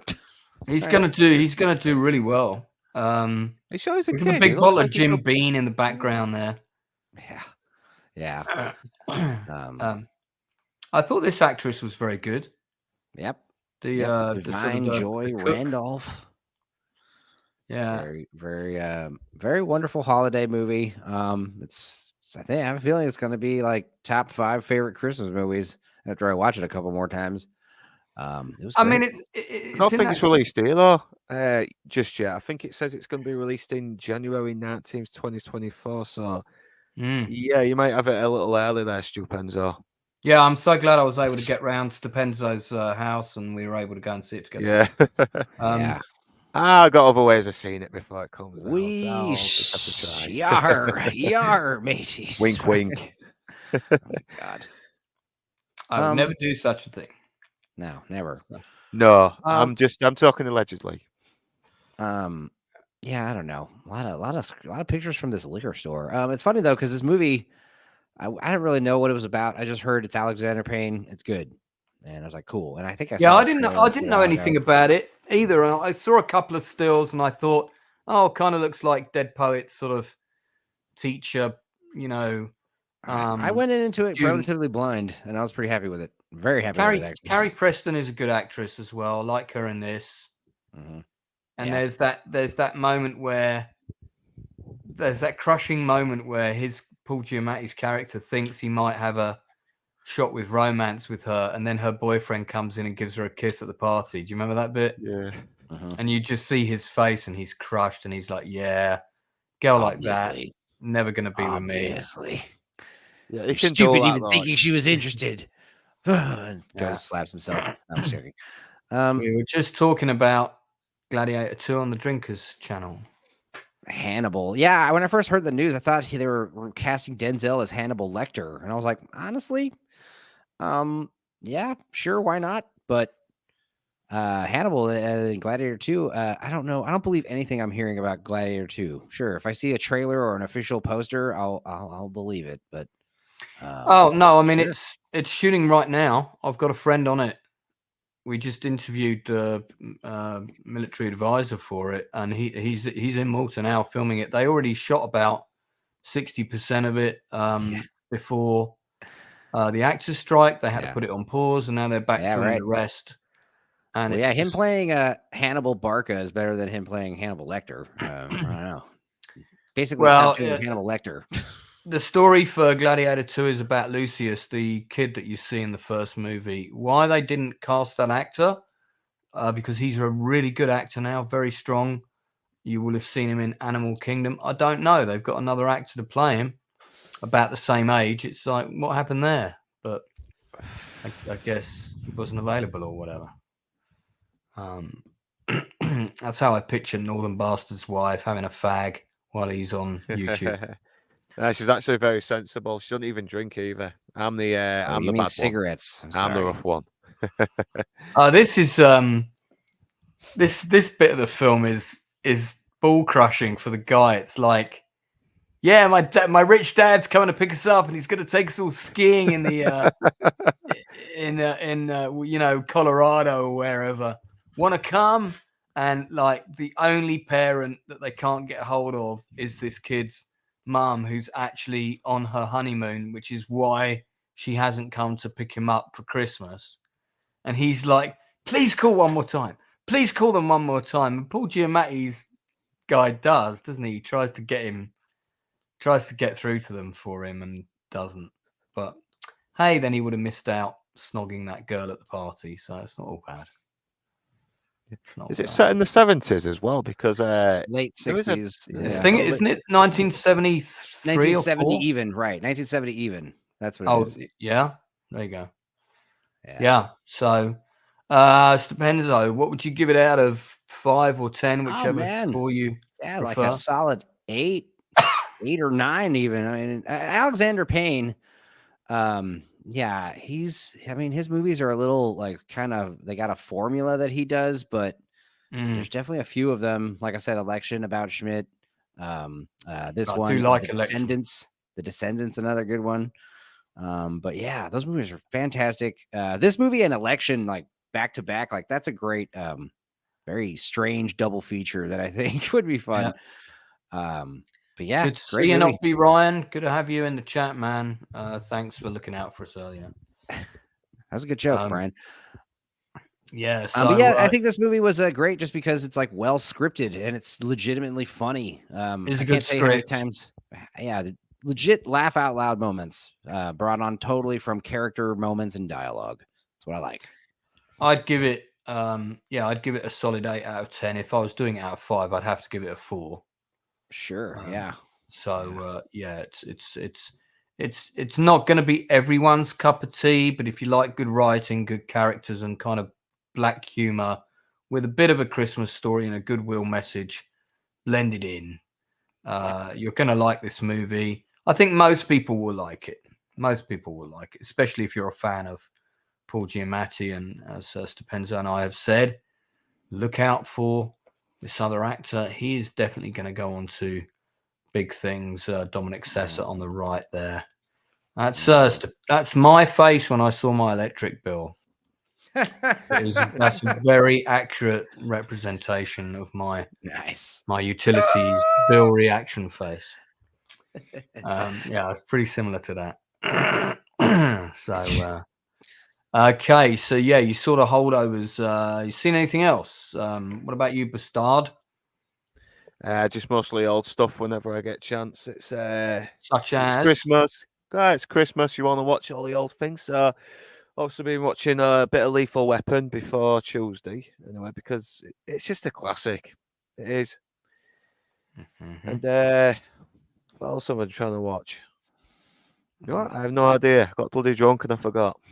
I watched a ton of shit, man. I watched a movie called Bad CGI Gator, and it's the guy who made the Ginger Dead Men and some other terrible movies, but Charles Band. But the movie is literally about a bunch of kids going out to a lake or whatever, a cabin, and they throw their laptops into the lake, and it like not just electrocutes this alligator, but also turns him into like a bad CGI pixelated effect. What's this called? Bad CGI Gator. And it's about a CGI gator that's attacking everyone. And everyone's like, oh my God, the CGI pixel weird looking gator is attacking everyone. It was bizarre and terrible. But yeah, I watched it. It wasn't so bad it's good. It was so bad it was terrible. Oh my God. Yeah. No, it wasn't terrible. It wasn't. Yeah, it was just bad. It was just bad, and I'm a masochist. I like to torture myself with weird movies like this. I mean, I'm always up for a bit of Sharktopus versus, Mega Crocodile or whatever. Yeah, these asylum movies are getting out of hand, man. Is this an asylum film? No, like I said, it's Charles Band. Okay. Listen, I'm a massive Charlie Band fan. He's made so many bad movies. You've probably seen or heard of most of them. Prehysteria was a good one from the 90s I liked. And does he know they're bad, or is he one of those directors that does bad stuff then gets pissed off when people say they're bad? Well, he's a bit of a Roger Corman. He just puts out stuff that he knows he can market and sell. Terror rendered too cheaply. That is a good log line. I got to admit. Yeah. So it looks like he's got a bit of a sense of humor about it then. Yeah, like I'm trying to get him on the channel. Apparently he's up for it. Apparently he's up for coming on. Right, because you interviewed Dollman, so I mean, I did, and Tim is trying to get him on for me. I think that guy's got a 9-line t-shirt on there. I'm a legit Charles Band appreciator. Dude, I'll try and get you on for that if he comes on. Sure. It's one of those things where you check his credit and you realize, like, oh my God, he's made so many bad movies and so many classic bad movies that we've all heard of. But he's also made some stuff that I really liked. I mean, I liked Robojocks. I liked Metal Storm, even though it's a very small world, and I just like it as a movie. Robojocks is legit kick ass, and there's such like great intuitiveness going on there. Intuition, it's great art through adversity. I love it, And then there's a lot of films that could have been good but kind of had their budget slashed by 50% on like day 3 of filming, like Arena. Sure. There was that one called Crash and Burn, which was basically just made up of unused footage from Robojocks that they'd cut scene that they weren't going to use, and they just made a whole movie around this kind of one scene with this robot that happens right at the end. That was pretty terrible. Ghoulies. Yeah. Ghoulies 2. Dungeon Master, also known as Rage War, The Challenges of Excalibrate. That was one of the like better Leroy's ones. saying, like, they're all bad bad movies compared to whatever, but they're beloved movies. They're not like hated movies. You know, people love his movies. Well, I mean, he's a filmmaker that pre-digital, right, went out limited and did what budgets. independent digital filmmakers are doing now. He got cameras, he got kit. He didn't have a lot of money, and he packaged them up as movies to sell. And I mean, that's Charles Band's brilliance. Has he made amazing films? No. Has he made some good films? Yes. Has he made a lot of terrible films? Probably, depending on your view. But you know, he made a lot of films in a time when most people couldn't make any unless they had a studio backing them. Also, like the willingness to like take on challenging projects. Like, yeah, we have a limited budget, but we're gonna make a movie about a killer dinosaur or whatever. It's like, okay, that's hard, you know? Yeah. It's easy to make a cheap movie that takes place in a kitchen and it's people talking and having wine. But well, you're talking about like a movie with like, oh, we have a limited budget, but it's about, you know, giant robo mech warriors fighting in a post-apocalyptic future. RoboJocks is incredible, dude. Yeah, do you want to watch that or The Myth of Fingerprints again? You know, I know which one I'm going to choose. The Myth of Fingerprints is basically a load of people in a kitchen talking over turkey, and you know, somebody maybe it comes out that someone's had an affair or something. You know, it's what a load of people did between seasons of ER. They shot this movie, and it's like, oh man, you know. I don't want to see that again. Speaking of bad movies, I think it would be real good to make a film about why Kimmel did Miami Connection, because the story behind it sounds very interesting. Like, he just wanted to promote the martial art that he was teaching his students, his friends. And they all got together to help him out to make this film that just did really bad, that almost bankrupted him. And unlike the Disaster Artist, there doesn't seem to be any narcissism towards the guy either, unlike with Tommy Wiseau. And yeah, it would be real good to see just a good guy who bit off more than he could chew. Yeah. Yeah, because the Disaster Artist movies was a little weird. Honestly. Yeah, I like that film. I mean, yeah, but I just like The Room so much better. Just watch The Room, you know. Well, I have seen both. One of those films is more accessible to a general audience than the other, in my view. Here's a picture. You can't really see it because we're all. That's Metal. That's the poster for Metal Storm, which is. You can just. Oh wait, no, I don't know how to do that. You're not sharing your screen. You just have a. No, it's actually that's already in StreamYard as one of my backgrounds, but I probably do have the image somewhere. What's the other thing? I was watching. Oh yeah, we're also watching The Nick. We haven't finished it. We just started season 2. It's good. Good surgery scenes. So tell us what that's about. 1900 New York surgeon pioneers, and also a lot of, you know, what it's like living in New York in the early 1900s. A lot of syphilis and typhoid going around, and drug addiction, opium dens, all that good stuff. But I love Cliff Martinez. Cliff Martinez is my favorite composer. So did you say it's called The Nick? Yeah, K-N-I-C-K. Yeah, I thought it was Nick as in I thought it was Nick as in N-I-C-K, like prison. I'm sorry. It's an old show. It only lasted 2 seasons. Everyone's upset it never got picked back up. But is this the one? This is the one with Clive Owen. Yeah, a little older. Oh yeah, I saw season 1 of this.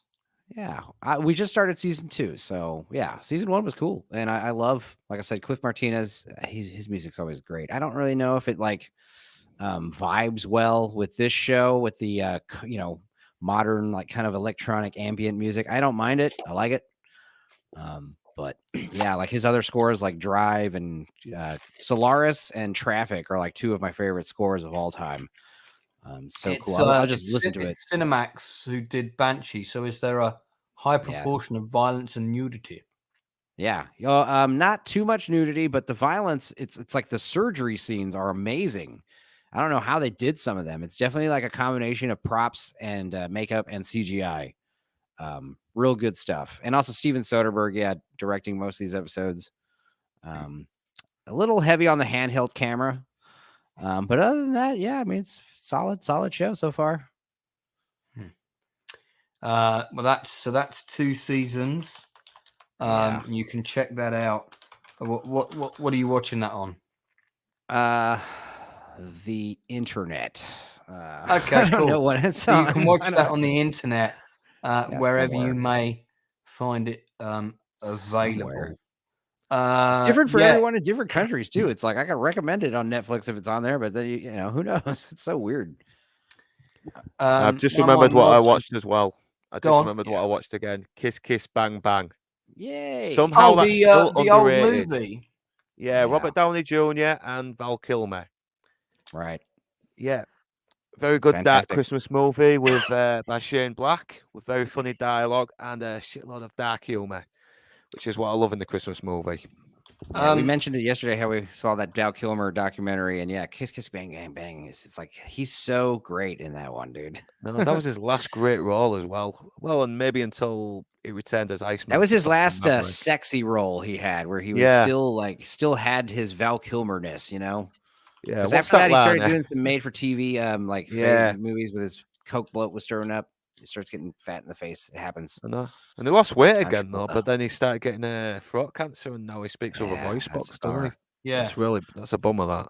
I mean, here's the funny thing: is that there was a movie that came out a few years before this one that never got a proper release, and the reason I know about it was because when it was filming. What be mate? You need to get some. I'll be back soon. You keep on. Yeah, carry on. One of my friends was staying with me. He's in the cast, also called Kiss Kiss Bang Bang, and it's Stellan Skarsgård and Sean Penn, Paul Bettany are the 3 leads. About a hitman, quits his criminal activities, only to find himself mining a rich man's son. Meanwhile, Felix's old criminal gang have issued a hit on him. I've never seen it. I've never been able to find it anywhere, because every time you look for it, because it's called Kiss Kiss Bang Bang, right? You always only find the other movie. So it's an odd one. That's the only. I've never been able to watch it, but the only reason I know about it is because this friend of mine was in it. And I'm back. See him in the cast list. Did you find it? Yeah. No. So to help my wife with some, but sorted it out. Yeah. So what I was just saying, mate, before this reminded me of this other movie, same title, came out 4 years before the one you've just been talking about. It's a sort of gangster hitman film with Chris Penn, Stellan Skarsgård, Paul Bettany, and Sienna Gilroy in it. And one of my friends was in it, and he stayed with me when he was filming it. But it never got a proper release, so I've never seen it. I found it. It's on YouTube. The whole movie. Okay, so let's have the link, man. Let's have the link. I'll send it to you. The whole movie's right here on YouTube. Some guy named Reverend Shaw uploaded it. I don't know. I can't tell you how many times that happens. It's like super weird, hard to. Well, actually, no, I won't, because I've got to go to Film Focus tomorrow, which I was supposed to attend today, but I could not go in the end. Okay. Well, let's go back to the Val Kilmer one in question. Yeah, right. Sorry for that little rabbit hole there. I saw this at the cinema. I did really like it. I thought it was good. I can't remember much about it. It's kind of a buddy movie, isn't it? And quite dark. It's quite dark, right? It's like a neo-noir, you know? It's like a comedy first as well, and but the humor is just so jet black, like you end up laughing anyway.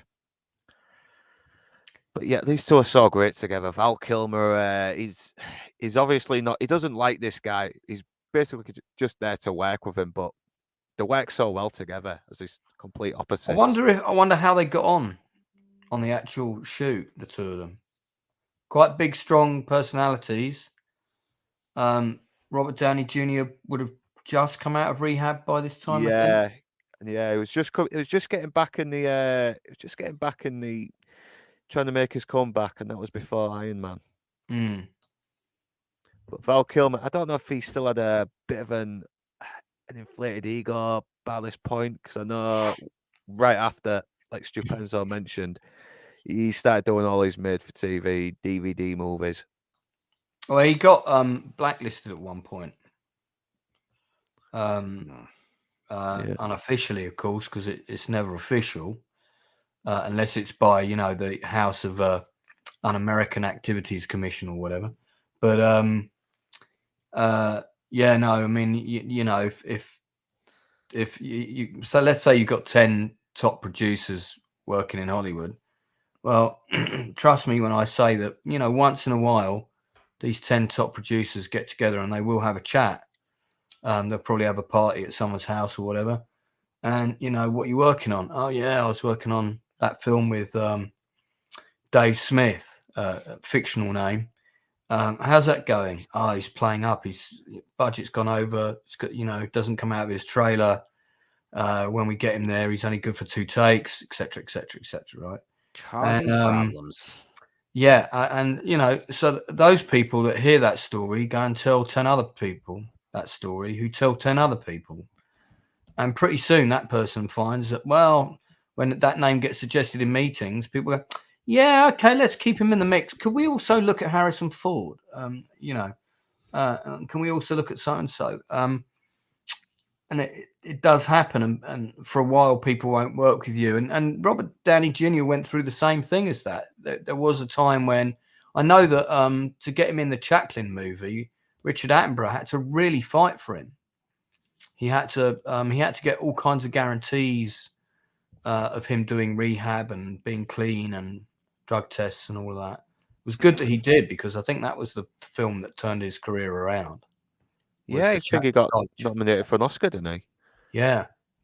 It just took him away from, up to then he was kind of known as kind of one of the sort of peripheral members of the Brat Pack, and done various kind of high school comedy movies, and Tough Turf, great film, stuff like that.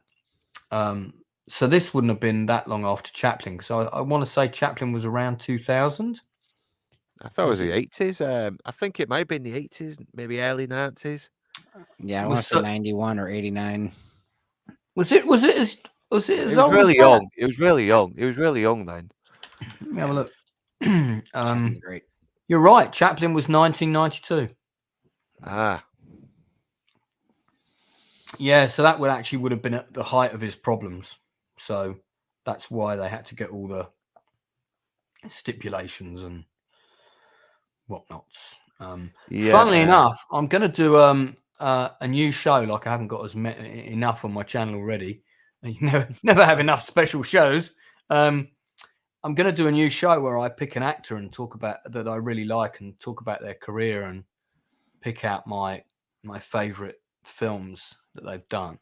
Man, so if you guys are ever up for that, sure, let me know. I'm going to try and pick not typical people. I'm going to pick people like your James Spaders and I gotcha. Your Ed Harris, and not your Harrison Ford and your Meg Ryans. Be up for Ed Harris. He's always been good. I saw him on stage acting with his. He's married to Amy Madigan, I believe, from Streets of Fire. I'm pretty sure it was her. Yeah. And, have you seen the outtakes on The Rock though? He really fucking loses it. He's like flubbing his lines. He's like bashing the phone. It's hilarious to watch. But man, because he's annoyed with himself. I know, and I don't blame him as well. He's a consummate professional. The first thing I ever saw him in was Under Fire with Nick Nolte. Have you guys seen that? No, yeah. Was that his earliest role? I think his earliest role was Creepshow as well, wasn't it? I don't know if this was 1983. Yeah, I remember Ed Harrison. That's That's a little bit before Creep Show. And he's very me young. and my dad were in Denmark for the holidays, and there was a double bill, and the double bill was perfect timing. The double bill was Blue Collar Loser. Not really. Sorry, it's got back, you know. Welcome. So Mountain Dew. Mountain Dew. We're kind of picking an oldie movie each. Thanks for the super chat, man. Oh, no problem. So I got I know you meant to. I know you meant to put 2 more zeros in there, but I know that key's a bit sticky. We talked about this area. Svega vodka, man. Look, we talked about this on the With Nail stream. We talked about this on the With Nail stream yesterday, but you are waging war with your future self. So this is Hamilton. You are becoming the enemy of your future self. I got Chris. 151 rum. So listen, Blue Collar, man. I've done quite well on the not going to friends' funerals department for the last 24 months. So don't and then for shoehorn me in there. I got the triple sec too, so it's a lethal weapon cocktail. So I would laugh if your future self just popped up and he was all yellow saying, "Please stop drinking. You're killing me." See, I had that's going to be one of the streams. It's like one of the Dork Side episodes on Monday is going to be Blue Collar's intervention. You know, we're gonna be like, "Hey, Blue Collar, our special guest," and we just roast him. About him being ruining his life. Before we get too sidetracked, let me talk to you about this movie. So, Under Fire came out in 1983. I'd never heard of it. And how I came to see this film, which wasn't even out on VHS at the time in the UK, was in the summer of 1984. We did a 6-week holiday to Denmark. And, you know, when you're on holiday as a kid, as a teenager for that long, it can get a bit boring. And I begged my dad to take me to the cinema. And at the cinema, there was a double bill of 48 Hours, Eddie Murphy, Nick Nolte, and Under Fire. It was like a Nick Nolte double bill. So my dad loved both the movies. They couldn't have been more different. So Under Fire is a true, sort of semi-true story about a reporter in a third world country that's going through a revolution. I think it's based on it's in Nicaragua. So it's, the revolution in 1979. It's an extremely well-made film directed by Roger Spottiswoode. Gene Hackman. He's got him. Yeah, it's got a great cast. Hackman plays his colleague, and they're basically reporters trying to report on the crazy situation. Nick Nolte gets some crucial photographs, and he's trying to get them out of the country at one point. The sort of presidential forces are basically just going around killing people. And Joanna Cassidy's in it. You will have seen her in The Package with Gene Hackman, which is an absolutely fantastic film that most people haven't even seen, with Tommy Lee Jones. Got to do a special on that at some point. She's in Blade Runner as well, isn't she? She is in Blade Runner. Yeah, the one that gets shot through all the window. That slow motion sequence, very well done. But this is this film feels like the budget is massive. And like I said, I'd never heard of it. And Ed Harris, first thing I'd ever seen him in, he's basically playing an American, sort of special forces contractor that's down there fighting for the highest bidder. It's a little unclear as to whether he's officially there or whether he's there as a mercenary. It's a bit ambiguous. This guy's a bit of a turncoat who takes lots of photographs of people, and then unfortunately those people end up dead. So these kids go after him. Look at the design of that kid's gun. A little handmade, little Jesus. shot. It's like the sort of thing that the French Resistance would have back in the day, you know. But it's a really good movie. If you haven't watched it, you should. I've actually got a copy of it on DVD. These three as a trio are fantastic in it. Hackman's brilliant in it. There's a fair bit of action, with these kind of unusual sequences where, the rebels have got commercial aircraft that they've attached machine guns to and this kind of thing. Wow. But it's extremely well done. I can't recommend it highly enough. And I think again, it's one of those films that just a lot of people just didn't see it. You know, what a great double bill! This and 48 Hours. Yeah. So this is actually it's quite a good thing if we all talk about one recent thing that we've seen and one oldie that we've seen each week. That way, if we haven't seen anything new, we can always recommend an old film, can't we? Oh yeah, totally. There's not enough old films we haven't seen. I showed, what did we watch the other? Marty. Oh my god, I love that one. It's like Rocky without any boxing. Yeah. Well, so I recommend this.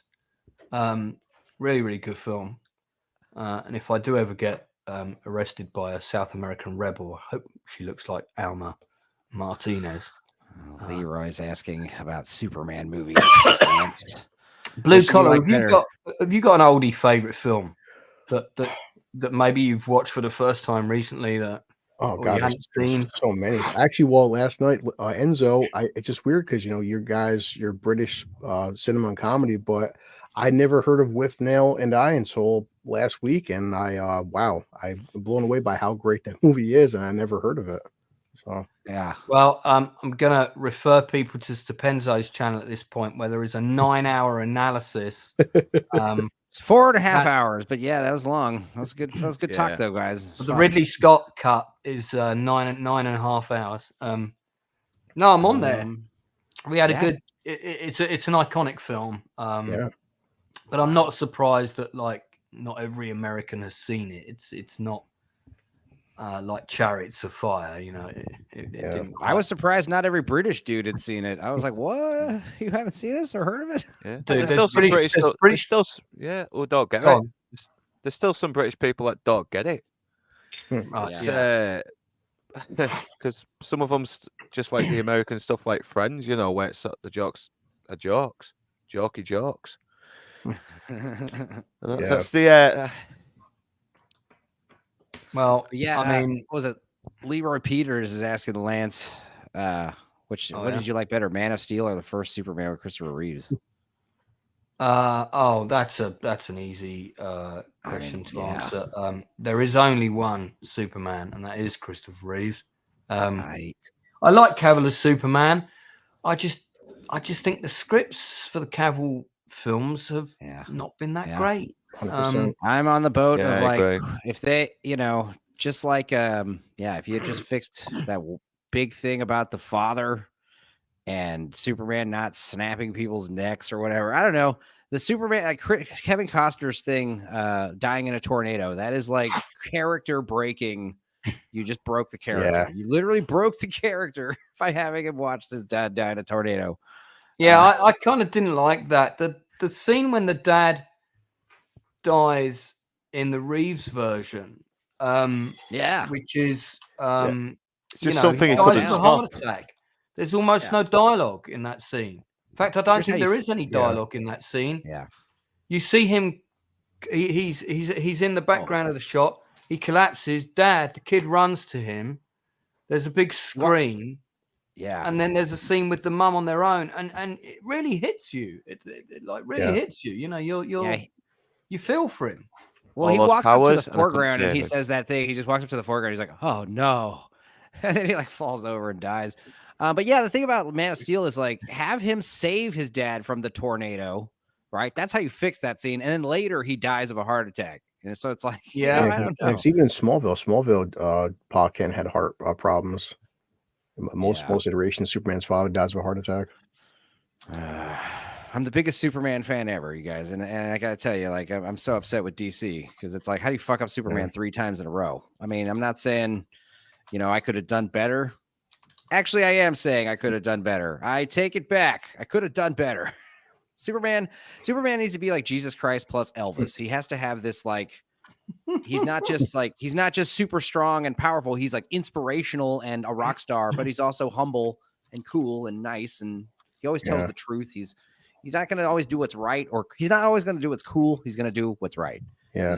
He's a morality compass, Yeah, that's exactly what I was about to say. He's got a moral compass with a very definitive stance. That's his superpower is his morality compass. If you give anybody else Superman's powers, Yeah, you get Homelander and then stuff like that. The only time that compass goes off kilter is when he gives up his powers to be with Lois Lane. Yeah. He falters sometimes. But yeah, I mean, there's other reasons why I listen, and I love Henry Cavill as an actor. I think he's good.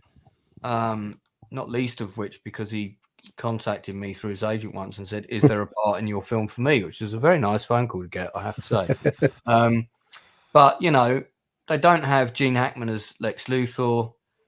You haven't got Marlon Brando as Superman's dad, which is a pretty. I mean, Russell Crowe as Superman's dad is fine. We spend way too much time on Krypton, in Man of Steel, and also, Jesse Eisenberg as Lex Luthor is painful. That was bad.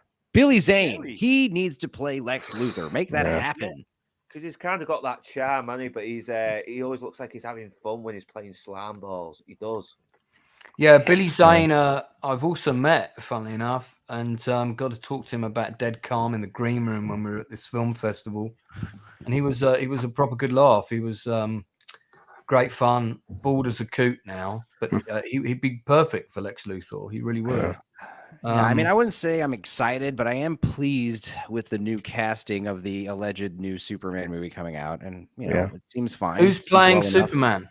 A no name, as it should always be. It should always be just some handsome no name with dark hair and blue eyes. And pretty much 9 times lately, is this guy also English? Because it seems like Superman. That's Glenn Ford. No, that actor's Glenn Ford. He's an American, very well known. Oh no, I'm talking about the new Superman. I'm sorry, I was saying was the new Superman that's been cast. Is he also English like Henry Cavill is? Because that tends to be. So look it up. Yeah. Do you want to? Blue collar loser. Earn your position, sir. Look up these details immediately. That it's not a widely known fact, but that is actually Northern Bastard on the right in that shot. There. Oh, wow, it was a beautiful baby. You were, weren't you? I like the way that you're already tweaking his nipples with your foot. Little girl, that's a little bastard. He's got some low nipples. Margot Kidder's no longer with us, is she? No, she died in 2018. Sadly, she was also no longer with us, like mentally, for a while there. I mean, she had real bad problems, though. She really did, bless her. That's really sad when you read about that. This new guy, David Cornsweat, he's actually born in Philadelphia in 1993. I see corn in people's last name, and I just automatically assume they're British. I'm sorry, but I'm just an American playing Superman because that hasn't been done for a while. So who's playing him? Martin Cornsweat? David Cornsweat. And that's all I've known him for. David Cornsweat. Yeah.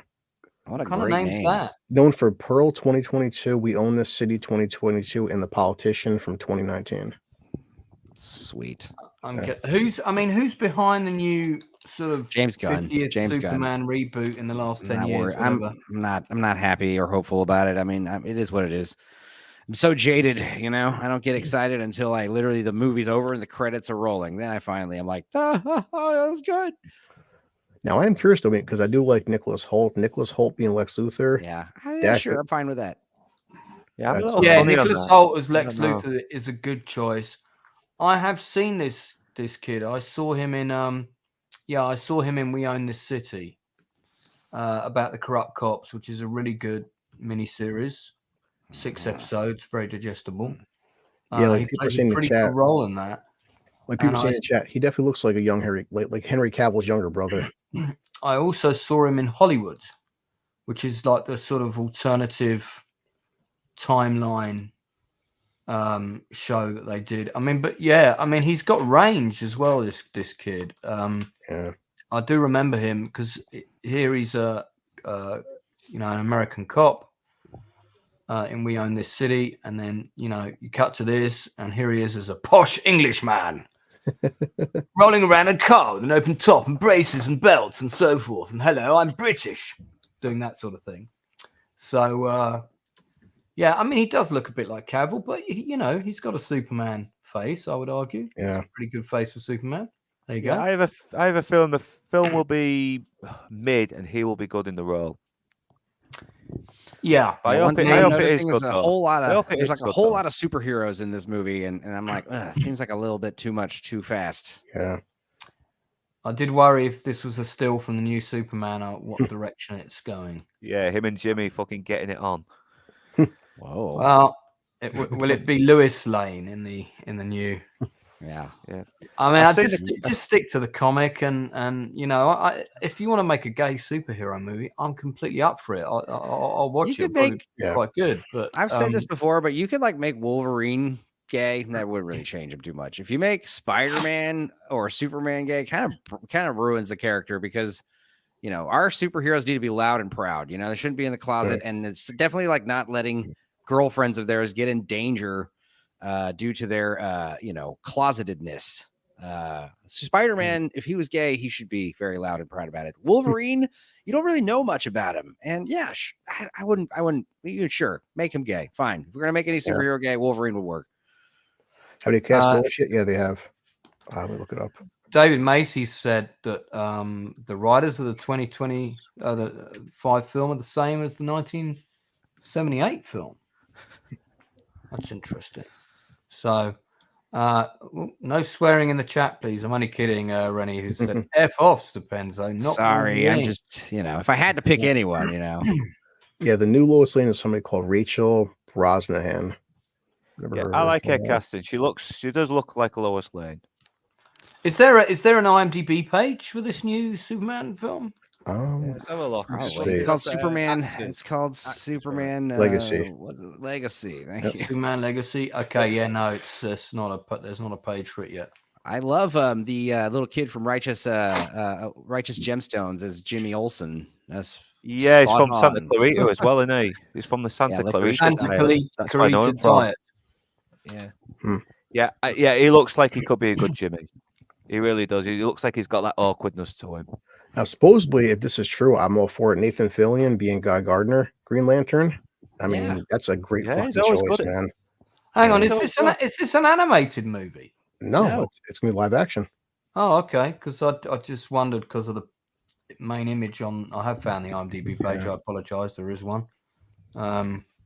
And the main image on the page currently is this, but I guess that's them saying, well, we're going to give you the guy that's from the comics. I certainly hope so. Yeah. And I do like how they keep referencing this cover for All-Star Superman, which is like, one of the best, my favorite Superman stories. Quick look at the cast list then, seeing as we are talking about it. Sure. Turn that vibrator off. The laundry's done. Oh, good. Someone got the dryer going. Yeah, if you could take my socks out, please.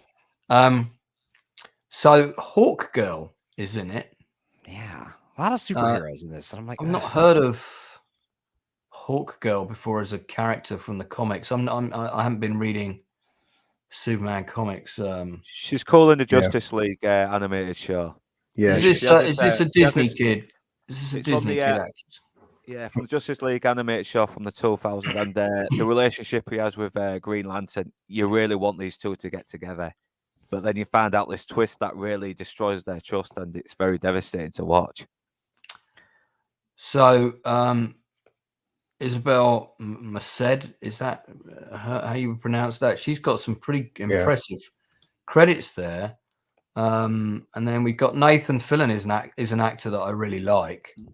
Anthony Corrigan is a great actor too. He was in the show about the actor that's the hitman who's in going Gotham. to acting classes. Yeah, he's in Gotham as well. He plays Zaz. Yeah, I mean, I really like Anthony Corrigan as an actor. He's great fun to watch. He's the best part of Barry. Yeah, he was in Gotham as well. He was very good in Gotham.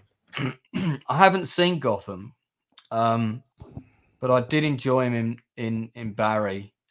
I mean, he does play quite similar characters, but he's great fun. This guy, he's got such a great look. He's alopecia, isn't he? That he's suffers from, I think. He's getting work though, which is good.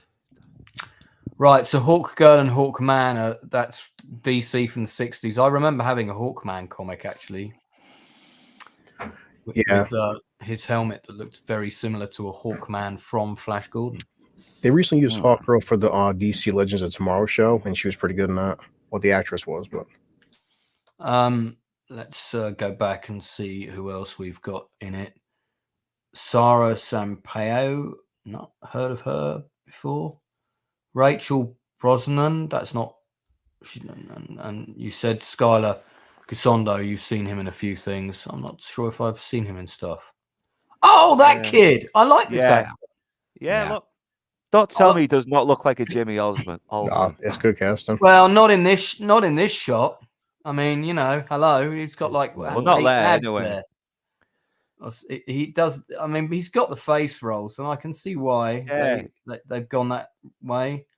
I really like him in. I'm trying to remember which film it is that I've seen him in. I like him in Licorice Pizza as the little smarmy actor. Yeah, he was good in Licorice Pizza. I saw him in Curb Your Enthusiasm. He did one episode. I've seen him in one other thing as well. I forgot. He was in the video game The Quarry Lens, which that's something Enzo and Luke eventually have to do that because the Quarry, it's all mocap and you like basically create your own adventure. But they got a lot of A-list actors in that game. It's pretty interesting. Eddie Gathegi is a phenomenal actor. He's one of those actors where when you've got him on screen in the right role, because he's in Startup, that's the main thing I've seen him in. He's in X-Men First Class as well. I remember him now. Incredible presence. Yeah. Startup was a good show. It got cancelled sadly, but I would say that what there is of that show is worth watching if you've never seen it. I think it's it's got 30 episodes, so I think it's 3 seasons, 10 eps a season. That's right, he's in For All Mankind. That's a show I'd quite like to talk about. Does anybody else watch that? No, I haven't seen that one. So guys, you've not seen it? Oh, just I'll do a deeper dive on it another time. But now I suspect when this show first came out, there was a lot of pushback on it because it would have come across to the layman on first impressions as being very woke, because it starts off with the space race, and where it changes history is Russia is the first nation to put a woman in space. So instead of Yuri Gagarin being the first man in space, you have a woman. So America is then politically pressurized to speed up the space program and put women in it early, which they do. Some of whom are qualified, some of whom are not.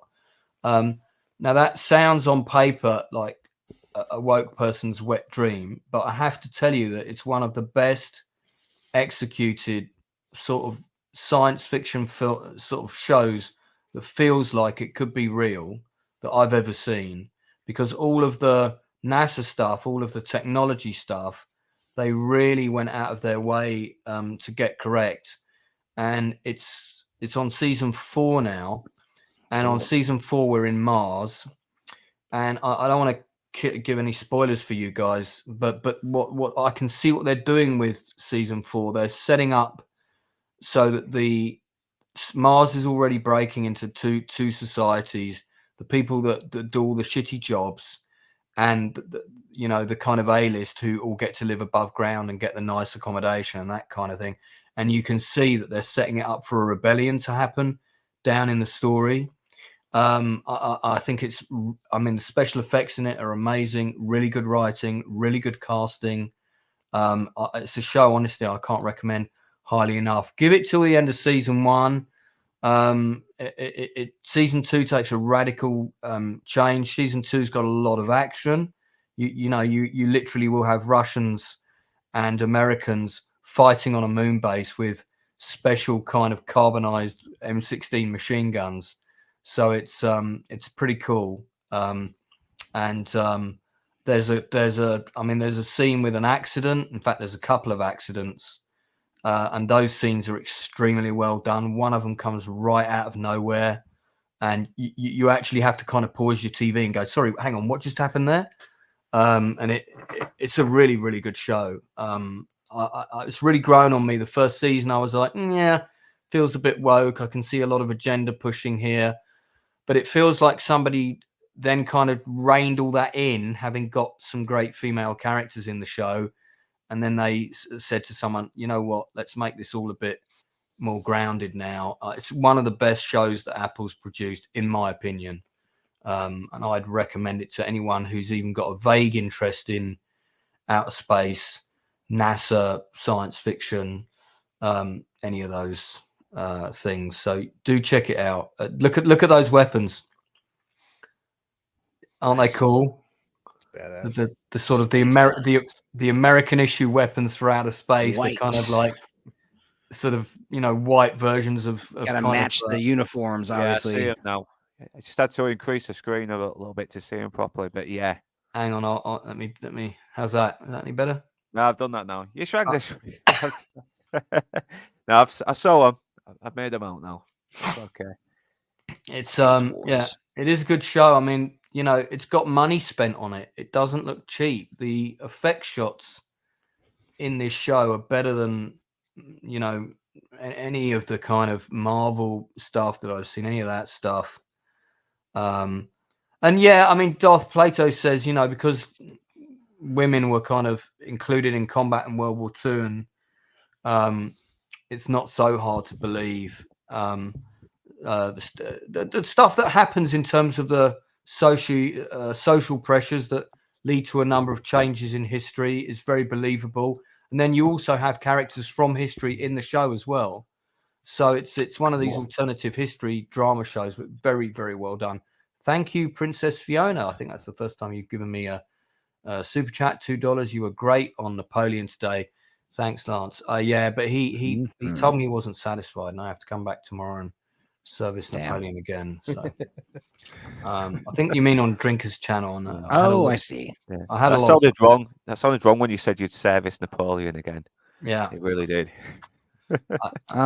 Just your mind, man. Just, you know. Yeah. I meant the movie. I come from Hull. Our man's are in the gutter here. That's a good line to have in space, isn't it? When you're in space. There was a good trailer for a movie called ISS, International Space Station, before Godzilla -1. It's about a bunch of people on the International Space Station, and I guess like nuclear war breaks out on Earth.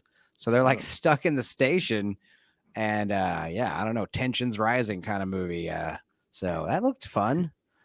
Have you seen it, or have you just seen the trailer? No, it's a trailer that came out. That was out before Godzilla. It seems it's coming out next year, I guess. It looked interesting, looked cool. First time I saw the trailer, but it reminds me of the story. You guys hear the story about how Russia was making claims back in like 2021 that one of these ladies on the American side of the space station like tried drilling a hole in the space station trying to get she tried to leave early. She didn't like being up in space.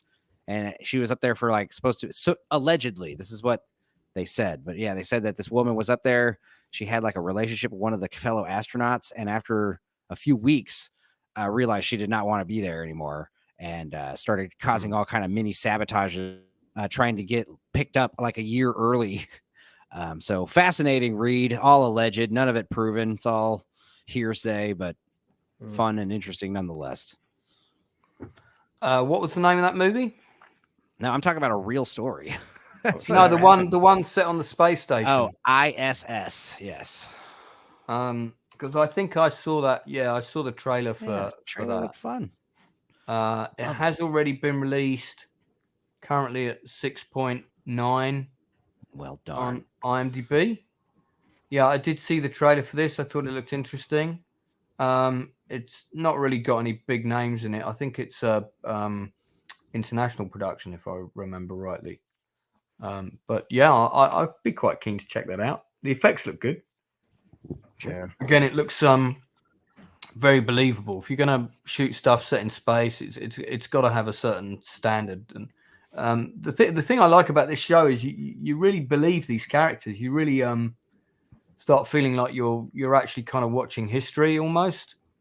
And for that achievement that's quite effective. Leroy's mentioned Stars is making a Spartacus spin-off. Well, I love Spartacus with the late great Andy Whitfield, of course, who Liam, I forget his surname, took over, not Neeson, from him. big, difficult shoes for any actor to fill, but he did do a good job. But I would certainly be interested in seeing that. You guys might be interested to know that John Hannah, who was in Spartacus and was also in the prequel series that they made while they were waiting for Andy to get better, he has agreed to come on my channel. Nice. And do an interview. Cool. And the idea is we do a watch along of the first 2 episodes of Spartacus, and he talks about it. Nice. Great show. So I hope that is going to include one of those scenes where he goes, "Thank God for," and you know, don't want to say it out loud, but does he get his favorite phrase is like Jupiter's cock all the time? Oh, what a great swear word.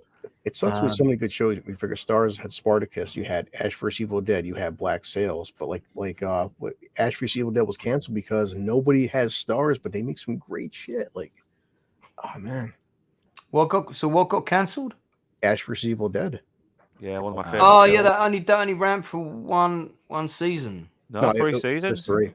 But was they want 3. I've only seen season 1. That's why. But it was a cliffhanger because they want to do more. And Bruce Campbell, Sam Raimi are like, hey, it's so pirated, you know. It's like, and at least Black Sails had an ending and a send off. But Ash vs. Evil Dead, they wanted to do more. But Bruce Campbell's like, nobody's watching it. Right, that's a shame. No, I did a review on it a while back, and I even put a little sad montage of Ash because Bruce Campbell retired the role. Yeah. This is the film Stepenzo mentioned. I mean, obviously, there's a bunch of trailers that play before the Godzilla movie, and you're like, yeah. And I've seen that. Doesn't look good. This looks like crap. But then this one came on, and I was like, oh, neato. Fun. Yeah, I mean, you know, this is a situation that may well happen one day. So, touch wood that that's not the case. So we've had a few new people pop into the chat as I've been prattling on here. Mr. Cause, good to see you here, sir. If you're one of my new subscribers from tonight, thanks very much for popping in. Princess Fiona, thank you for the super chat. I like the way that Jay Goodwin as Lance is Napoleon's Tatiana. That may well be true. So, you know, he does call me lots of female names, so mostly bitch, which I don't approve of. So, guys, well, we probably should wrap it up pretty soon because some of you have got another stream soon. So, for those people tuning in for the first time, the Nielsen ratings is on every Tuesday, unless both me and Stepenzo are not available. But most Tuesdays will be on. If you missed the beginning of the show, this is what we covered at the beginning. We did the trailer for House of Dragon Season 2. We talked about that. There is an interview with Will Johnson from House of Dragon Season 1 on my channel under the industry interviews. I haven't talked about one thing that I said I would, and I've done a review of it. So actually bear with me for 5 minutes and I will just give it a quick shout out because it is on the scrolling credits there. So I'll be doing myself a disservice if I didn't mention it. And that is the mini series called Archie. Did anyone else get to watch that? I watched your review on it and it does look very interesting because I do like Cary Grant. I have to say that it is a very well made show.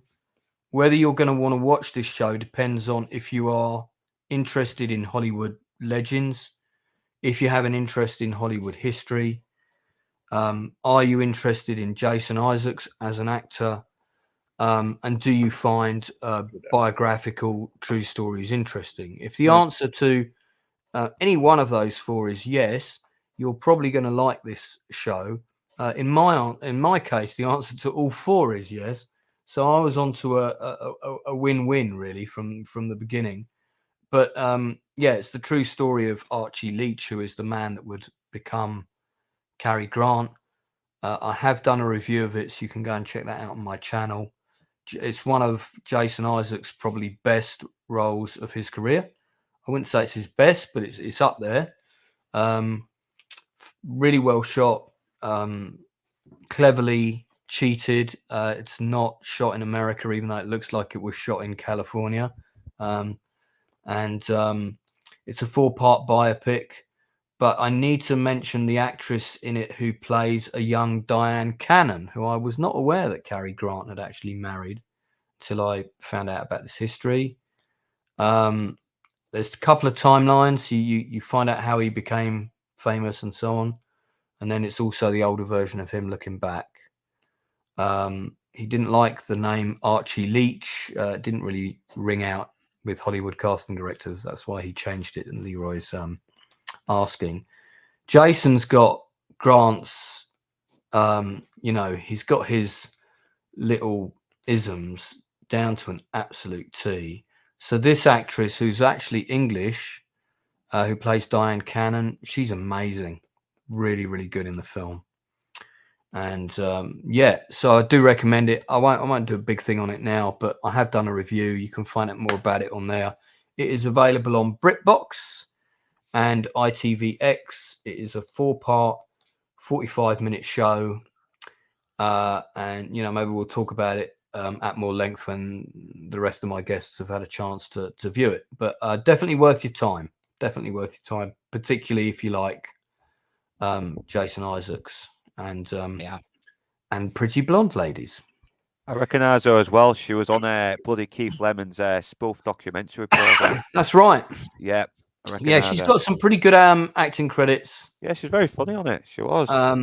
You can find out who she is on the review that I did. Okay, so guys, we are going to be back next Tuesday. We are going to do a Nielsen ratings next Tuesday.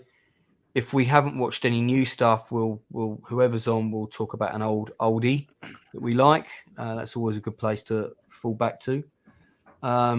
Just before I hear what you guys have got coming up, we also have coming up on the channel, we've got a couple of special episodes, which I'm going to shamelessly plug now. I think I'm allowed to shamelessly plug them on my own channel. That's allowed, isn't it?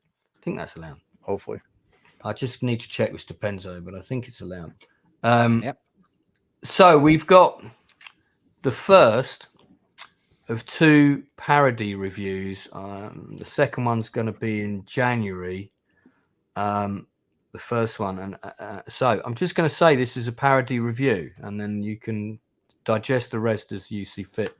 Going to be doing an in-depth review of the 1996 production of Napoleon, starring 2-time Academy Award winner Martin Weir. We're going to be discussing in depth the acting choices that were made, the various directors. We've got the producer of the movie coming in to talk to us. We've got the historical advisor of the movie coming in to talk to us. Chili Palmer's going to be on the show. Me and Uninspired Reviewer are going to kind of moderate the interview predominantly. Stepenzo will be helping out with some technical slides and things.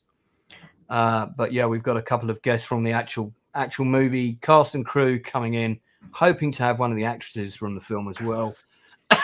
And this is going to be an in-depth review where we go through everything from costume design to why Mr. Snuffleupagus was cast as a war elephant in the film, and is there proof that there were war elephants at Waterloo, to be discussed on that stream. So looking forward to that. Then that's on Monday the 19th of December. Possibly might be my I think I probably will do a Nielsen ratings on Tuesday, which will be the last one. On Sunday the 18th of December. Who's this handsome chap in this picture here?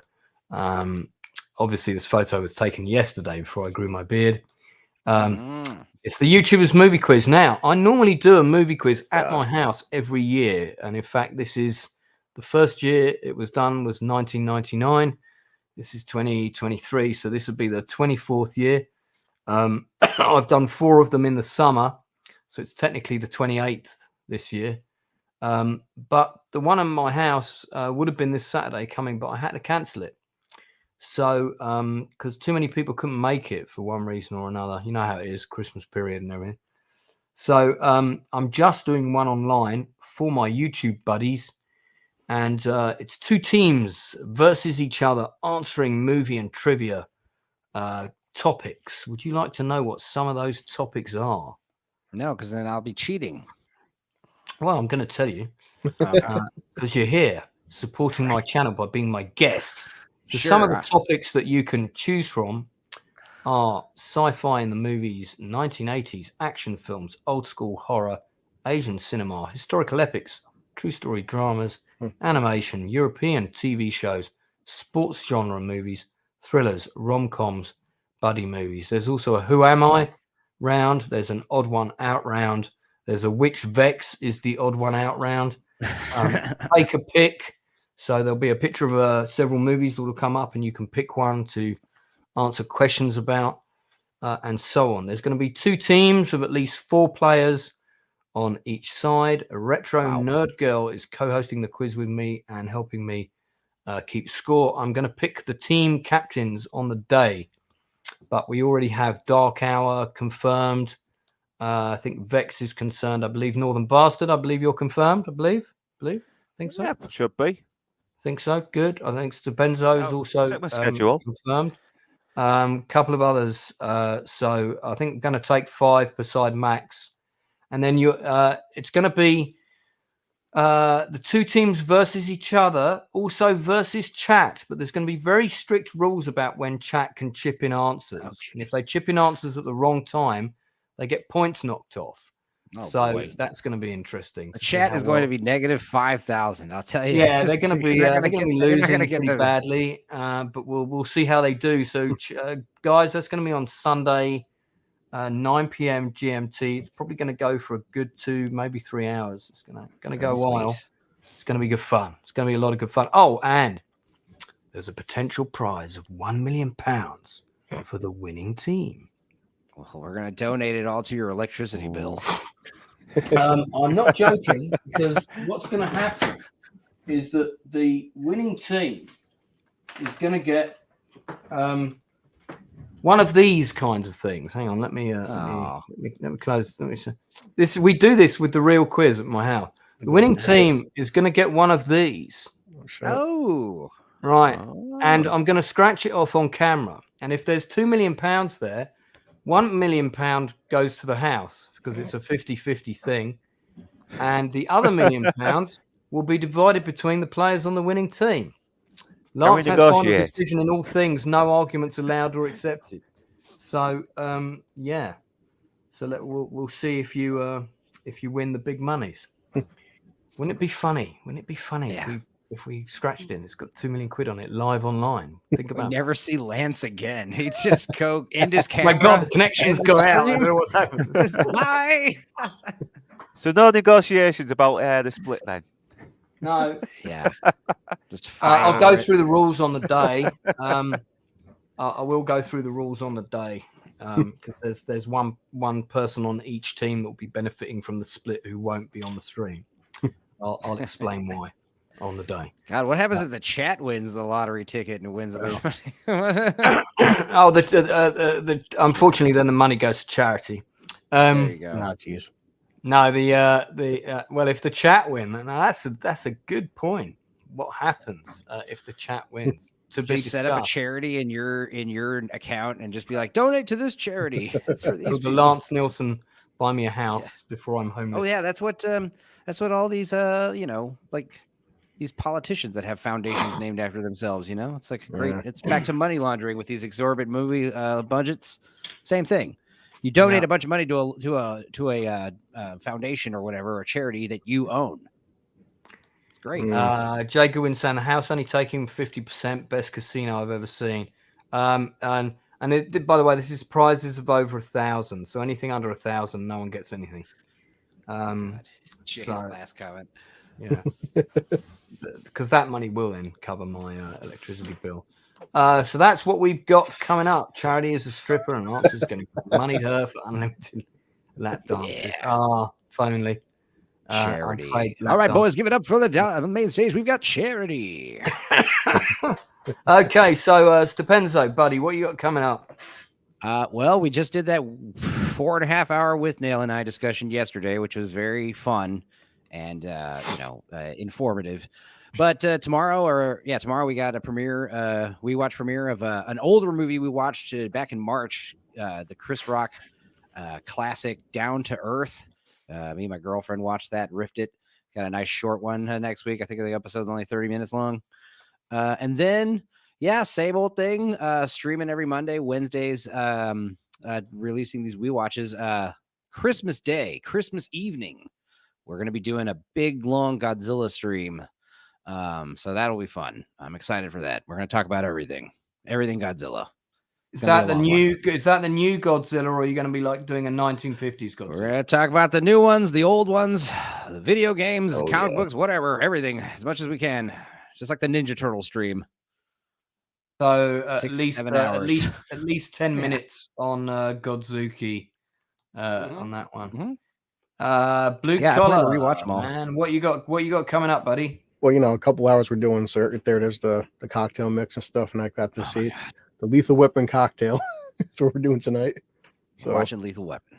Yep, classic movie. In about 2 hours. Afterwards, we'll be checking on hospitals in your area to. I did see the new Nick Cage movie called Dream Scenario. I liked it. I would recommend it. It's a A24 low budget. Cage is taking himself seriously. He's not being his usual Cage self, and it's a interesting movie. Oh, I'll tell you what. Well, as we're out of time now, why don't you talk about that next Tuesday? That could be a good one to start with. It's I liked it. And Mr. Bustard. I have no idea what I'm doing next, to be honest. I'm trying to look for a that's it. All right, thanks everyone. So, what are you doing? What are you doing? I'm just trying to look. I'm looking for a really bad Christmas film because I want to do a good one, a bad one, and I want to do Muppets Christmas Carol just before Christmas. Muppets Christmas Carol is the definitive Christmas Carol. Yeah, because I want to do a nice little Christmas message at the end, and Muppets Christmas Carol seems to be the perfect one to do it with. Fantastic. All right. Well, listen, we've had a load of new people in chat. Got 10 people watching most of the time, which is really nice. Sometimes a bit more. Do join us again for the Nielsen ratings. Can't guarantee that I'll always be a Muppet, but you know that I'm always going to try my best on your behalf. In the meantime, just remains for me to thank my guests for joining me tonight. We've got a nice little crew going here. A few people on a rota. Some other people wanted to be here but couldn't make it. But I always want to sort of keep it at 4 or 5 people tops. So that's always a nice number, and everyone gets to talk. So long may that continue. And, if you're a YouTuber, you've got another channel, and you like some of the stuff we're doing, don't be afraid to reach out to me. Always new people are always welcome. And likewise, if you ever want me to pop on, if there's something I'm interested in, or these guys are interested in, I'm sure we're all willing. Our rates are very reasonable. Until then, don't forget to tell the people that you care about that you love them. Thanks very much to everyone in chat, and we'll see you all again real soon. Oh, yeah. Bye.